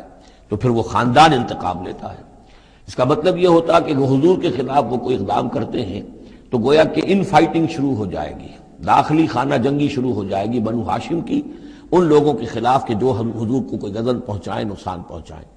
یہ تحفظ ملا ہوا تھا محمد الرسول اللہ صلی اللہ علیہ وسلم کو اللہ تعالیٰ کی طرف سے۔ اگر خدا نہ خواستہ ابو لہب ہوتا اس سردار، تو کبھی کا حضور کے خلاف کوئی نہ کوئی اقدام وہ کر چکے ہوتے، لیکن چونکہ خاندان بنی ہاشم کی سرداری اس وقت تھی ابو طالب کے پاس، اور انہیں دلچسپی تھی اور محبت تھی، شفقت تھی حضور کے ساتھ، بلکہ کچھ عرصہ جو ہے حضور ان کے سائے عاطفت کے اندر انہوں نے گزارا بھی تھا۔ اس وجہ سے تو یہ نقشہ دکھایا جا رہا ہے کہ آج قریش کے مقابلے میں جس طریقے سے کہ بنو ہاشم کی سپورٹ اور حفاظت جو ہے وہ حضور کے لیے اللہ تعالیٰ نے اسے قلعہ بنا دیا ہے، یہی معاملہ اس وقت تھا کہ حضرت شعیب کا بھی خاندان ان کا پشت بنا تھا۔ وَلَوْلَا رَحْتُكَ، اگر تمہارا خاندان تمہارا پشت بنا نہ ہوتا اور تمہارا ساتھ نہ دے رہا ہوتا، لَرَجَمْنَاكَ، ہم کبھی کہ تمہیں سنسار کر چکے ہوتے۔ وَمَا أَنْتَ عَلَيْنَا بِعَزِيزٍ، اور ذاتی طور پر تم ہم پر کوئی بھاری نہیں ہو، تو تمہاری کوئی حیثیت نہیں ہے۔ قَالَ يَا قَوْمِ رَحْتِي أَعَزُّ عَلَيْكُم مِّنَ اللَّهِ، انہوں نے کہا اے میری قوم کے لوگوں، کیا میرا یہ خاندان تم پر زیادہ بھاری ہے اللہ سے؟ میرا پشت بنا تو حقیقتاً اللہ ہے، تم اللہ سے نہیں ڈرتے، میرے خاندان سے ڈرتے ہو۔ اَرَحْتِي أَعَزُّ عَلَيْكُم مِّنَ اللَّهِ وَاتَّخَذْتُمُوهُمْ وَرَاءَكُمْ ظِهْرِيًّا، اللہ کو تو تم نے اپنی پیٹھوں کے پیچھے پھینکا ہوا ہے، بلایا ہوا ہے۔ یہ بھی بہت ہی اہم نفسیاتی نکتہ ہے۔ ہوتا یہ ہے کہ ہم دنیا میں ایسے مگن رہتے ہیں کہ اللہ کو ماننے کا عقیدہ تو ہے، لیکن اللہ مستحضر نہیں رہتا، یاد نہیں رہتا۔ یہ ہمارا پورا دنیا کا کاروبار چل رہا ہے، کاز اینڈ ایفیکٹ، علل ہیں، اسباب ہیں، ان کے نتائج نکل جاتے ہیں۔ تو جو کاز اینڈ ایفیکٹ کا جو سلسلہ چل رہا ہے، ہم اس میں اتنے گم ہوتے ہیں کہ مسبب الاسباب جو ہے وہ نگاہوں کے سامنے رہتا ہی نہیں۔ یا یہ کہ ہم اپنے کاموں میں اتنے مشغول ہیں، اپنے کام و دہن کی لذت جو ہے وہی ہمیں جو ہے کوئی فرصت نہیں لینے دیتی، یا یہ کہ بنیادی ضروریات جو ہے وہی ہمیں جو ہے اب کوئی فارغ نہیں ہونے دیتی، لہذا ہم گم ہو جاتے ہیں۔ کافر کی یہ پہچان کہ آفاق میں گم ہے، اور مومن کی یہ پہچان کہ گم اس میں ہے آفاق۔ لیکن یہ کافر کا معاملہ کیا ہوتا ہے؟ اللہ کو مانتے تو وہ بھی تھے، مانتے تھے مشرکین مکہ بھی، مانتے تو سب تھے اللہ کو، لیکن یہ کہ اللہ کو تو انہوں نے اوجھل کیا ہوا تھا، آنکھ اوجھل پہاڑ اوجھل۔ تم اللہ سے نہیں ڈرتے، میرے خاندان سے ڈرتے ہو۔ وَاتَّخَذْتُمُوهُ وَرَاءَكُمْ ظِهْرِيًّا، اللہ کو تو تم نے اپنی پیٹھوں کے پیچھے پھینکا ہوا ہے، یعنی اسے تو نسیہ منسیہ کیا ہوا ہے، اس کی طرف تمہارا ذہن ہی نہیں ہے۔ ان ربی بما تعملون محیط، جبکہ میرا رب جو کچھ کہ تم کر رہے ہو اس کا احاطہ کیے ہوئے، تمہارا گھیراؤ کیے ہوئے اللہ، تم اس کی گرفت سے نکل کر نہیں جا سکتے۔ وَيَا قَوْمِ اعْمَلُوا عَلَىٰ مَكَانَتِكُمْ إِنِّي عَامِلٌ، اور اے میری قوم کے لوگوں، کرو جو کچھ کر سکتے ہو اپنی جگہ پر، میرے خلاف جو کر سکتے ہو، جو ریشہ دوانیاں کر سکتے ہو، جو اقدام کر سکتے ہو۔ یہ چیلنجنگ انداز جو ہے ان آخری صورتوں میں آپ کو نظر آ رہا ہے، سورہ نام سے چلا آ رہا ہے، اس لیے کہ وہ کشاکش جو تھی حق و باطل کی وہ اس انتہا کو پہنچ چکی تھی کہ اب حضور صلی اللہ علیہ وسلم کی طبیعت کے اندر بھی وہ بیزاری پیدا ہو چکی تھی۔ اب جو کچھ تم کر سکتے ہو کر لو، انی عامل، اپنا سا جو میں کر سکتا ہوں میں کر رہا ہوں، جو کوشش مجھ سے بن آ رہی ہے میں کر رہا ہوں۔ سوف تعلمون، ان قریب تم جان لو گے، من یاتی ہے عذاب یخزیہ ہے، کون ہے وہ جس پر وہ عذاب آئے گا جو اسے رسوا کر دے گا، ومن ہوا کاذب، اور کون ہے وہ جو جھوٹا ہے، میں جھوٹا ہوں یا تم جھوٹے ہو۔ وارتقبوا انی معکم رقیب، تاکتے رہو، انتظار کرو، میں بھی تمہارے ساتھ اب تاک رہا ہوں، منتظر ہوں۔ ولما جاء امرنا، جب ہمارا حکم آ گیا، نجینا شعیبا، ہم نے نجات دے دی شعیب کو، والذین آمنوا معہ، اور ان کو کہ جو اس کے ساتھ ایمان لائے تھے، برحمت منا، اپنی جانب سے رحمت کے ذریعے، واخذت الذین ظلموا الصیحۃ، اور جو یہ ظالم تھے، گناہ گار تھے، مشرک تھے اور کافر تھے، انہیں آ پکڑا ایک بہت بڑی کڑک نے، فاصبحوا فی دیارہم جاثمین، تو وہ اپنے اپنے گھروں میں اور اپنے ولاز میں اور اپنی کوٹھیوں میں، اپنی حویلیوں میں اوندھے پڑے رہ گئے۔ کأن لم یغنوا فیہا، ایسے ہو گئے جیسے وہ کہیں آباد تھے ہی نہیں۔ الا بعدا لمدین، آگاہ ہو جاؤ، پھٹکار ہے مدین پر، کما بعدت ثمود، جیسے کہ ثمود پر پھٹکار ہوئی۔ وَلَقَدْ أَرْسَلْنَا مُوسَىٰ بِآيَاتِنَا، میں نے عرض کیا تھا کہ اس سورہ مبارکہ میں حضرت موسیٰ کا بس ذکر آئے گا تھوڑا سا جو آ رہا ہے اب، ورنہ یہ 6 رکوع ختم ہوئے انبیاء و رسل کے، ان میں سے 2 رکوع جو تھے وہ حضرت نوح علیہ السلام کے حالات پر مشتمل تھے، اور باقی سب کے لیے ایک ایک رکوع آیا ہے۔ وَلَقَدْ أَرْسَلْنَا مُوسَىٰ بِآيَاتِنَا وَسُلْطَانٍ مُّبِينٍ إِلَىٰ فِرْعَوْنَ وَمَلَئِهِ، اور ہم نے بھیجا موسیٰ کو اپنی آیات کے ساتھ اور واضح سند دے کر فرعون اور اس کے سرداروں کے پاس، فَاتَّبَعُوا أَمْرَ فِرْعَوْنَ، لیکن ان بدبختوں نے فرعون ہی کی پیروی کی، اسی کے حکم کو مانا، اسی کی بات پر چلے۔ وَمَا أَمْرُ فِرْعَوْنَ بِرَشِيدٍ، حالانکہ وہ فرعون کا معاملہ جو ہے وہ کوئی کامیابی والی راہ نہیں تھی، ہدایت والی راہ نہیں تھی۔ یقدم قومہ یوم القیامہ، اب قیامت کے دن وہ آئے گا آگے آگے چلتا ہوا، اپنی قوم کی قیادت کرتے ہوئے آئے گا، آگے آگے آئے گا۔ یوم القیامت، پیچھے پیچھے اس کی قوم آ رہی ہوگی، فَأَوْرَدَهُمُ النَّارَ، اور پھر وہ لا کر آگ کے گھاٹ پر انہیں اتار دے گا، جہنم تک پہنچا دے گا۔ وَبِئْسَ الْوِرْدُ الْمَوْرُودُ، اور وہ بہت ہی برا گھاٹ ہے جس پر اترا جائے، جیسے کوئی پانی پینے کے لیے جانور آتے ہیں، ان کا کوئی سردار جو ہے وہ آگے آگے آ رہا ہو، سب گھاٹ پر وہ اپنے پھر پورے قافلے کو لے آتا ہے، اسی طریقے سے یہ جہنم کے گھاٹ پر، اس آگ کے گھاٹ پر لا اتارے گا فرعون اپنی قوم کو۔ وَأُتْبِعُوا فِي هَٰذِهِ لَعْنَةً، اور اس دنیا میں بھی ان پر لعنت جو ہے ان کے پیچھے لگا دی گئی، وَيَوْمَ الْقِيَامَةِ، اور قیامت کے دن بھی، بِئْسَ الرِّفْدُ الْمَرْفُودُ، برا ہے وہ انعام جو ان کو ملنے والا ہے۔ ذَلِكَ مِنْ أَنْبَاءِ الْقُرَىٰ، یہ ہیں ان بڑی بڑی بستیوں اور بڑے ملکوں کے اہم خبریں، نَقُصُّهَا عَلَيْكَ، جو کہ ہم آپ کو سنا رہے ہیں، بیان کر رہے ہیں آپ پر، منہا قائم و حسید، ان میں سے ایسی بھی ہیں جو ابھی قائم ہیں، موجود ہیں، اور ایسی بھی ہیں کہ جو بالکل ختم ہو گئی، معدوم ہو گئی۔ حسید کا لفظ اصل میں آتا ہے کھیتی کے لیے، جبکہ فصل کاٹ دی جائے، فصل کٹ گئی ہو تو جو منظر نظر آتا ہے وہاں پر جو ویرانی ہوتی ہے۔ تو بعض مقامات تو ایسے ہیں جہاں یہ قوم آباد تھی تو اب ان کا نام و نشان تک نہیں رہا، جیسے کہ قوم عاد کہاں تھی، اب ان کا نام و نشان نہیں، اگرچہ ابھی حال ہی میں سیٹلائٹ کے ذریعے سے ان کا جو شہر ہے اور شداد کی جو جنت تھی اس کے آثار مل گئے ہیں، لیکن یہ کہ وہ زیر زمین ہے، سطح زمین کے اوپر ان کا کوئی نام و نشان نہیں۔ لیکن یہ کہ جیسے سمود کے مسکن جو ہے وہ بھی موجود ہیں، منہا قائم و حسید، وما ظلمناہم ولکن ظلموا انفسہم، اور ہم نے ان پر کوئی ظلم نہیں کیا، انہوں نے اپنی جانوں پر خود ظلم اٹھایا۔ فما اغنت عنہم آلہتہم التی یدعون من دون اللہ، تو کچھ کام نہ آ سکے اور کچھ بچا نہ سکے انہیں ان کے وہ آلہہ، وہ معبود کہ جنہیں وہ پکارا کرتے تھے اللہ کے سوا، من شیء، کچھ بھی، لما جاء امر ربک، جب تیرے رب کا حکم آ گیا، وما زادوہم غیر تتبیب، اور انہوں نے کچھ اضافہ نہیں کیا ان کے حق میں مگر تباہی اور بربادی کا۔ وَكَذَلِكَ أَخْذُ رَبِّكَ إِذَا أَخَذَ الْقُرَىٰ، اور ایسے ہی ہوتی ہے پکڑ آپ کے رب کی اے نبی جب وہ پکڑتا ہے بستیوں کو، وَهِيَ ظَالِمَةٌ، جبکہ وہ ظالم ہوتی ہیں، گناہ گار ہوتی ہیں، ان میں گناہ کا اور معصیت کا عام چلن ہو جاتا ہے۔ إِنَّ أَخْذَهُ عَلِيمٌ شدید، یقیناً اس کی پکڑ جو ہے وہ بڑی دردناک بھی ہے، بڑی سخت ہے، جیسے کہ آخری پارے میں إِنَّ بَطْشَ رَبِّكَ لَشَدِيدٌ ان فی ذلک لآیۃ لمن خاف عذاب الآخرہ، یقیناً اس میں نشانی ہے ان کے لیے کہ جو آخرت کے عذاب سے ڈرتے ہوں۔ ذالک یوم مجموع لہ الناس، وہ دن ہے کہ جس کے لیے لوگوں کو لامحالہ جمع کیا جائے گا۔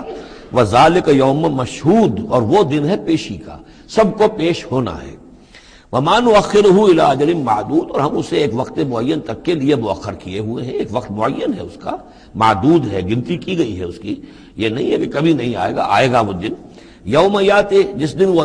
جب کہ وہ دن آ جائے گا، لا تکلم نفس الا باذنہ، کوئی ذی نفس زبان نہیں کھول سکے گا مگر اللہ کے اذن سے۔ فمنہم شقی و سعید، تو انسانوں میں سے شقی بھی ہوں گے، بدبخت بھی ہوں گے، سعید بھی ہوں گے، نیک بخت ہوں گے۔ فاما الذین شقوا، تو وہ لوگ کہ جو بدبخت ہیں، ففی النار لہم فیہا زفیر و شہیق، وہ آگ میں ہوں گے جس میں ان کو وہاں چیخنا چلانا ہے، دھارنا ہے اپنے درد سے، کرب سے۔ خالدین فیہا، اس میں وہ ہمیشہ ہمیش رہیں گے، ما دامت السماوات والارض، جب تک کہ رہے آسمان اور زمین، الا ما شاء ربک، سوائے اس کے کہ جو چاہے تیرا رب۔ یہ ذرا مشکلات القرآن میں سے یہ مقام ہے،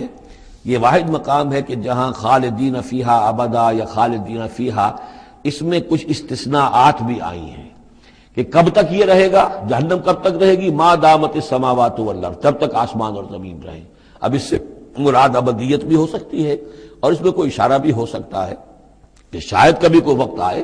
کہ یہ جو آسمان اور زمین کی ایک تخلیق اللہ نے کی ہے، یہ ایک خاص اس کا نظام ہے، ایک وقت میں آ کر یہ نظام بدل جائے، پھر کوئی اور آسمان کوئی اور زمین تخلیق فرمائے۔ بہرحال اس وقت تک جب تک کہ یہ آسمان اور زمین باقی رہیں گے تو یہ جو جہنمی لوگ جو ہیں وہ جہنم میں رہیں گے۔ اس میں بھی ایک استثناء، الا ما شاء ربک، اللہ کا اختیار ہے، اگر کسی کو چاہے اس میں سے نکالنا تو اس کا اختیار مطلق ہے، جیسا کہ ہم نے عرض کیا کہ کئی دفعہ عرض کیا ہے کہ جیسے اہل سنت کے نزدیک اللہ تعالیٰ کے بارے میں ہم یہ نہیں کہہ سکتے کہ وہ اس پر عدل کرنا واجب ہے،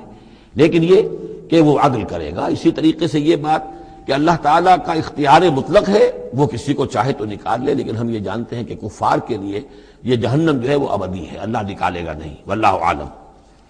ان ربک فعال لما یرید، یقیناً آپ کا رب جو ہے جو ارادہ کر لے اس کو کر گزرنے والا ہے۔ واما الذین سعدوا، اور جو لوگ نیک بخت ثابت ہوں گے، ففی الجنۃ خالدین فیہا، اور وہ جنت میں رہیں گے ہمیشہ ہمیش، ما دامت السماوات والارض، جب تک رہے آسمان اور زمین، الا ما شاء ربک، سوائے اس کے کہ جو آپ کا رب چاہے، عطان غیر مجزوز، اور یہ جو بخشش ہے یہ بے انتہا ہوگی، اس کا خاتمہ کبھی نہیں ہوگا۔ یہ اضافی لفظ جنت کے لیے آ رہا ہے کہ جو دوزخ کے لیے نہیں آیا۔ یہ جو ذرا سا باریک باریک فرق ہوتا ہے، پھر اس سے بڑے فلسفیانہ نکتے نکلتے ہیں، اس سے پھر محققین نے، علماء نے جو ہیں پھر بہت سے دلائل استدلال کیے ہیں۔ چنانچہ حافظ ابن تیمیہ رحمہ اللہ اور شیخ ابن عربی دونوں کی ایک رائے ہے جو اہل سنت کا جو عام اجماعی عقیدہ ہے اس سے مختلف ہے۔ اہل سنت کا اجماعی عقیدہ یہ ہے کہ جنت اور دوزخ دونوں ابدی ہیں، ہمیشہ ہمیشہ ہمیشہ ہمیشہ، کوئی اختتام نہیں ہے نہ جنت کا نہ دوزخ کا۔ لیکن امام ابن تیمیہ رحمہ اللہ اور شیخ اکبر جو صوفیاء کے ہیں، شیخ ابن عربی، اگرچہ ان دونوں میں بڑی بود ہے بہت سی چیزوں کے اندر، اور امام ابن تیمیہ جو ہے وہ بہت ہی سخت تنقید کرتے ہیں اور سخت الفاظ استعمال کرتے ہیں شیخ ابن عربی کے لیے، محی الدین ابن عربی، لیکن یہ کہ اس معاملے میں ان دونوں کی رائے ایک ہے، اور وہ یہ ہے کہ جنت تو ابدی ہے، دوزخ ابدی نہیں ہے۔ ایک وقت آئے گا، چاہے وہ ارب سال کے بعد آئے، وہ ابد ہمارے اعتبار سے ابدی ہو، ہمارے اعتبار سے انفائنائٹی ہوگا، لیکن یہ کہ ایک وقت آئے گا کہ جہنم ختم ہو جائے گی۔ یہ ان کی رائے ہے، واللہ اعلم۔ فلا تک فی مریۃ مما یعبد ہؤلاء، تو تمہیں کوئی شک نہ رہے ان چیزوں کے بارے میں جن کو یہ لوگ پوج رہے ہیں۔ ما یعبدون الا کما یعبد آباؤہم، نہیں پوج رہے یہ مگر ایسے ہی جیسے کہ ان کے آباء و اجداد پوجتے رہے ہیں من قبل، اس سے پہلے۔ وَإِنَّا لَمُوَفُّوهُمْ نَصِيبَهُمْ غَيْرَ مَنقُوص، اور ہم انہیں ان کا جو اجر اور ثواب اور ان کا بدلہ ہے، حق ہے، پورا دے دیں گے بغیر کسی کمی کے۔ وَلَقَدْ آتَيْنَا مُوسَى الْكِتَابَ فَاخْتُلِفَ فِيهِ، اور موسیٰ کو ہم نے کتاب دی تھی پھر اس میں اختلافات پیدا کر دیے گئے۔ وَلَوْلَا كَلِمَةٌ سَبَقَتْ مِنْ رَبِّكَ لَقُضِيَ بَيْنَهُمْ، اور اگر نہ ہوتی ایک بات تیرے رب کی پہلے ہی سے طے، یعنی ایک مدت اور جو ہے اللہ کی طرف سے معین ہے، تو ان کے مابین فیصلہ کر دیا جاتا۔ وَإِنَّهُمْ لَفِي شَكٍّ مِّنْهُ مُرِيبٍ، اور اب تو حقیقت میں یہ لوگ جو ہے وہ تورات اس کتاب کے بارے میں کچھ شکوک و شبہات میں مبتلا ہو گئے۔ یہ بات جو ہے سورہ شورى میں کھل کر آئے گی کہ رسولوں کو جو کتابیں دی جاتی ہیں ان کے وارث بنتی ہے پھر ان کی امت، اور جب یہ اس امت کے اندر جب زوال آتا ہے، اضمحلال آتا ہے، بے عملی آتی ہے، تو اس بے عملی کے نتیجے میں پھر ایک نتیجہ یہ نکلتا ہے کہ پھر کتاب کے بارے میں بھی یقین پورا ان کے اندر نہیں رہتا کہ یہ واقعتاً اللہ کی کتاب ہے، بلکہ اس کے بارے میں بھی ان کے اندر شکوک و شبہات پیدا ہو جاتے ہیں۔ وَإِنَّ كُلًّا لَمَّا لَيُوَفِّيَنَّهُمْ رَبُّكَ أَعْمَالَهُمْ، اور لازماً یہ جتنے بھی لوگ ہیں ان سب کو اے نبی آپ کا پروردگار ان کے اعمال کا پورا اجر دے گا، بدلہ دے گا۔ انہ بما یعملون خبیر، جو کچھ یہ کر رہے ہیں وہ اس سے باخبر ہے۔ فاستقم کما امرت ومن تاب معک، تو اے نبی آپ ڈٹے رہیے جیسا کہ آپ کو حکم ہوا ہے، اور جو لوگ بھی جنہوں نے توبہ کی ہے آپ کے ساتھ، یعنی توبہ کی ہے وہ شرک سے باز آئے ہیں، کفر کو چھوڑا ہے، ایمان لائے ہیں، پلٹ آئے ہیں آپ کے ساتھ، ولا تطغوا، اور اب آگے نہ بڑھیے، حد سے تجاوز نہ کیجیے۔ یہ تجاوز یہ بھی ہو سکتا ہے کہ عذاب کی جلدی کریں، کہ جلدی اب اللہ تعالیٰ فیصلہ چکا دیں۔ تجاوز یہ بھی ہو سکتا ہے کہ کہیں غصے میں آ جائیں اور لوگوں کی مخالفت کے اوپر جو ہے وہ اپنا جو حلم جو ہے اس کا دامن ہاتھ سے چھوڑ بیٹھے، تو یہ مختلف چیزیں ہو سکتی ہیں۔ انہ بما تعملون بصیر، جو کچھ تم کر رہے ہیں اسے بھی اللہ دیکھ رہا ہے، جو کچھ وہ کر رہے ہیں اسے بھی دیکھ رہا ہے، اس کو ان کی سزا دے گا، تمہیں تمہارا اجر و ثواب دے گا۔ ولا ترکنوا الی الذین ظلموا، اور دیکھو ان ظالموں کی طرف کوئی جھکاؤ پیدا نہ ہو جائے تمہارے اندر، رشتہ داری کی وجہ سے، دوستی کی وجہ سے، تمہاری ان کے ساتھ جو پرانے مراسم چلے آ رہے ہیں، اگر کہیں اس کی وجہ سے تم ان کی طرف جھک جاؤ گے، فتمسکم النار، تو تمہیں بھی آگ پکڑ لے گی۔ وما لکم من دون اللہ من اولیاء، اور پھر تمہیں اللہ سے بچانے والے کوئی حمایتی نہیں ہوں گے، ثم لا تنصرون، پھر تمہاری مدد نہیں کی جائے گی۔ وَأَقِمِ الصَّلَاةَ طَرَفَيَ النَّهَارِ وَزُلَفًا مِنَ اللَّيْلِ، اور اے نبی نماز کو قائم رکھیے۔ اب یہ سارے خطابات آپ دیکھ رہے ہیں کہ بظاہر واحد کے صیغے میں حضور سے ہو رہے ہیں، لیکن یہاں پر خطاب امت سے ہے، مسلمانوں سے ہے، حضور کی وساطت سے اہل ایمان جو ہے وہ مخاطب ہے۔ نماز قائم رکھو، دن کے دونوں طرف، فجر ہے ادھر، مغرب ہے یا عصر ہے، یہ نہار کا دو طرف جو ہے وہ تو فجر اور عصر شمار ہوں گے۔ وَزُلَفًا مِنَ اللَّيْلِ، اور کچھ ٹکڑے رات کے، اب مغرب عشاء کو بھی ہم شمار کر سکتے ہیں رات میں، تو اس طریقے سے یہ مختلف شروع میں جیسے اوقات آئے ہیں تو ان میں ابھی پوری طریقے سے 5 نمازوں کا نظام نہیں تھا، وہ تو سن 11 نبوی میں جبکہ یہ معراج ہوئی ہے اس وقت پھر 5 نمازوں کا نظام آیا ہے، ورنہ پورے مکی دور کے 10 برس بلکہ 10.5 برس تک وہ نمازوں کا نظام ایسا ہی تھا کہ کبھی صبح شام کی بات کہہ دی ہے، صبح شام کرو، اور یا یہ کہ سورہ بنی اسرائیل میں بھی ایک بات آ جائے گی، وہ وہاں پڑھیں گے۔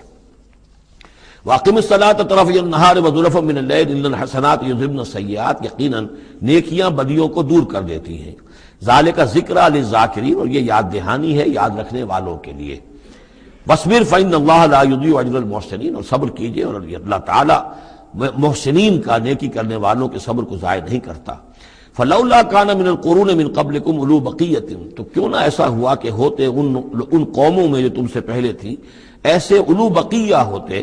ایسے حق کے علمبردار ہوتے، ینہون عن الفساد فی الارض، کہ جو لوگوں کو اپنی اپنی قوموں کو روکتے رہتے زمین میں فساد مچانے سے، الا قلیلا ممن انجینا منہم، سوائے اس کے کہ کچھ کم ہوئے، بہت تھوڑے لوگ ہوئے جن میں سے کہ ہم نے بچا لیا۔ یعنی جو لوگ بھی نہیں منکر کرتے رہے، روکتے رہے، بدی سے روکتے رہے، کفر سے روکتے رہے، شرک سے روکتے رہے، ان کے بارے میں بار بار یہ بات آ رہی ہے کہ اللہ تعالیٰ ان کو بچا لیتا ہے۔ وَاتَّبَعَ الَّذِينَ ظَلَمُوا مَا أُتْرِفُوا فِيهِ، اور وہ لوگ کہ جنہوں نے گناہ کی روش اختیار کی، وہ تو انہوں نے پیروی کی اپنی اسی چیزوں کی جس میں کہ ان کو ساز و سامان دیا گیا تھا، عیش جو ان کو دے دیا گیا تھا، کانوا مجرمین وکانوا مجرمین، اور یقیناً وہ مجرم تھے۔ وما كان ربك ليهلك القرى بظلم، اور آپ کا رب بستیوں کو ظلم کے ساتھ ہلاک کرنے والا نہیں ہے کہ بغیر ان کی یعنی خرابی کے اعمال کے، بغیر ان کے جرائم کے ان کو ایسے ہی ہلاک کر دیتا۔ وما كان ربك ليهلك القرى بظلم واهلها مصلحون، جبکہ اس میں بسنے والے لوگ جو ہیں وہ مصلح ہوں، اچھے کردار کے لوگ ہوں، اصلاح کرنے والے ہوں، صالح ہوں۔ وَلَوْ شَاءَ رَبُّكَ لَجَعَلَ النَّاسَ أُمَّةً وَاحِدَةً، اور اگر اللہ چاہتا، آپ کا رب چاہتا تو تمام نوع انسانی کو ایک ہی امت بنا دیتا۔ وَلَا يَزَالُونَ مُخْتَلِفِينَ، لیکن نہیں، یہ اختلاف کرتے ہی رہیں گے۔ انسانوں میں اختلاف ہمیشہ باقی رہے گا، صرف فرق یہ ہے کہ اختلاف کو ایک حد تک رکھا جائے، تفرقہ نہ ہو جائے۔ اختلاف ہے، ایک رائے میری، ایک رائے آپ کی ہے، ٹھیک ہے،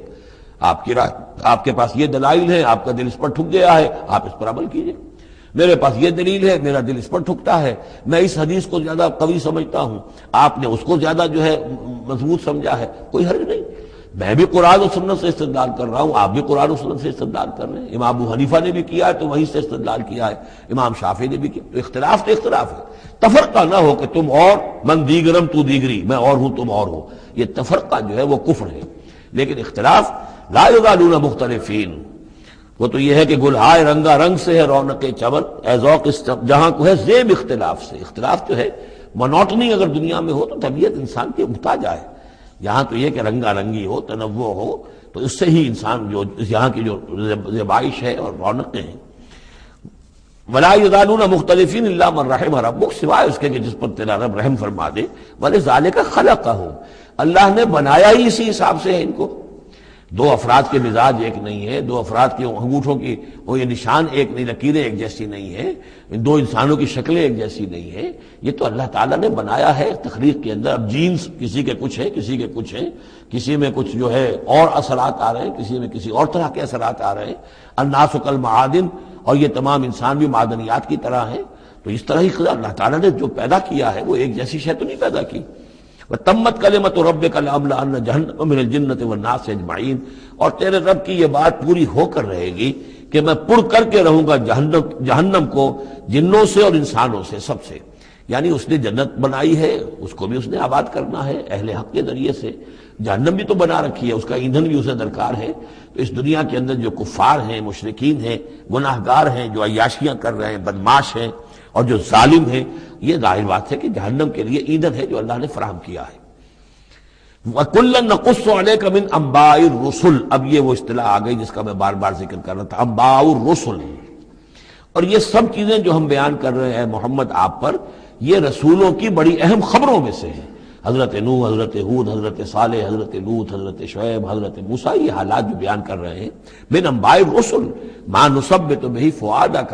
اور یہ اس لیے تاکہ اس کے ذریعے سے آپ کے دل کو جما دیں، مضبوطی دیں۔ یعنی جو کچھ آپ پر اور آپ کے ساتھی اہل ایمان پر آج بیت رہی ہے، کوئی نئی بات نہیں ہے، ہمیشہ یہی ہوا ہے۔ ہمارے رسول جب بھی آئے ایسی مخالفت ہوئی ہے، اسی طرح کی انہوں نے مشقتیں جھیلی ہیں۔ حضرت شعیب کو بھی یہی کہا گیا کہ اگر تمہارا خاندان نہ ہوتا تو ہم کبھی کہ تمہیں جو ہلاک کر چکے ہوتے، تو اگر اسی صورت سے آ جائے محمد صلی اللہ علیہ وسلم آپ دو چار ہیں تو یہ کوئی نئی بات نہیں ہے، یہ تو گویا کہ اس راستے کے یہ تو لازمی جو ہے اس کے حالات ہیں۔ تو اس سے یہ کہ دل کو تثبیت ہوتی ہے کہ بالآخر کامیاب کون ہوا، آیا حضرت شعیب کی قوم کامیاب ہوئی یا حضرت شعیب کامیاب ہوئے؟ تو بالآخر کامیابی اے نبی آپ کی اور آپ کے ساتھیوں کی ہے۔ وَجَاءَكَ فِي هَذِهِ الْحَقُّ، اور اس قرآن میں یا اس سورہ مبارکہ میں آپ کے پاس حق آ گیا ہے، وَمَوْعِظَةٌ، اور نصیحت آ گئی ہے، وذکرہ، اور یاد دہانی آ گئی ہے، للمومنین، اہل ایمان کے لیے۔ وَقُلْ لِلَّذِينَ لَا يُؤْمِنُونَ، اور کہہ دیجئے ان لوگوں سے جو ایمان نہیں رکھتے، اعملوا علی مکانتکم، کر لو اپنے مقام پر جو کچھ کر سکتے ہو، اب کوئی اختلاف، کوئی بھی اپنا دقیقہ فروگزاشت نہ رکھو، میری مخالفت میں، میری جو بھی تم دشمنی میں کر سکتے کر گزرو، انا عاملون، ہم بھی اب کر رہے ہیں جو کچھ ہم کر سکتے ہیں، وانتظروا انا منتظرون، تم بھی انتظار کرو کہ اللہ تعالیٰ کیا فیصلہ سناتا ہے اور آخری بات کیا آتی ہے، اور ہم بھی منتظر ہیں۔ وَلِلَّهِ غیب السماوات والارض، اور اللہ ہی کے لیے ہے آسمانوں اور زمین کا تمام چھپی باتیں اور تمام چھپے خزانے۔ وَإِلَيْهِ يُرْجَعُ الْأَمْرُ كُلُّهُ، اور کل کا کل معاملہ بالآخر اسی کی جانب لوٹا دیا جائے گا۔ فَاعْبُدْهُ، بس اسی کی بندگی اور پرستش کیجئے، وَتَوَكَّلْ عَلَيْهِ، اور اسی پر توکل کیجئے، آپ کا اعتماد اور بھروسہ اسی کی ذات پر ہو۔ وَمَا رَبُّكَ بِغَافِلٍ عَمَّا تَعْمَلُونَ، اور یقیناً آپ کا رب غافل نہیں ہے اس سے کہ جو آپ کر رہے ہیں۔ یہاں اللہ کے فضل و کرم سے سورہ ہود مکمل ہوئی۔ جیسا کہ میں نے عرض کیا تھا کہ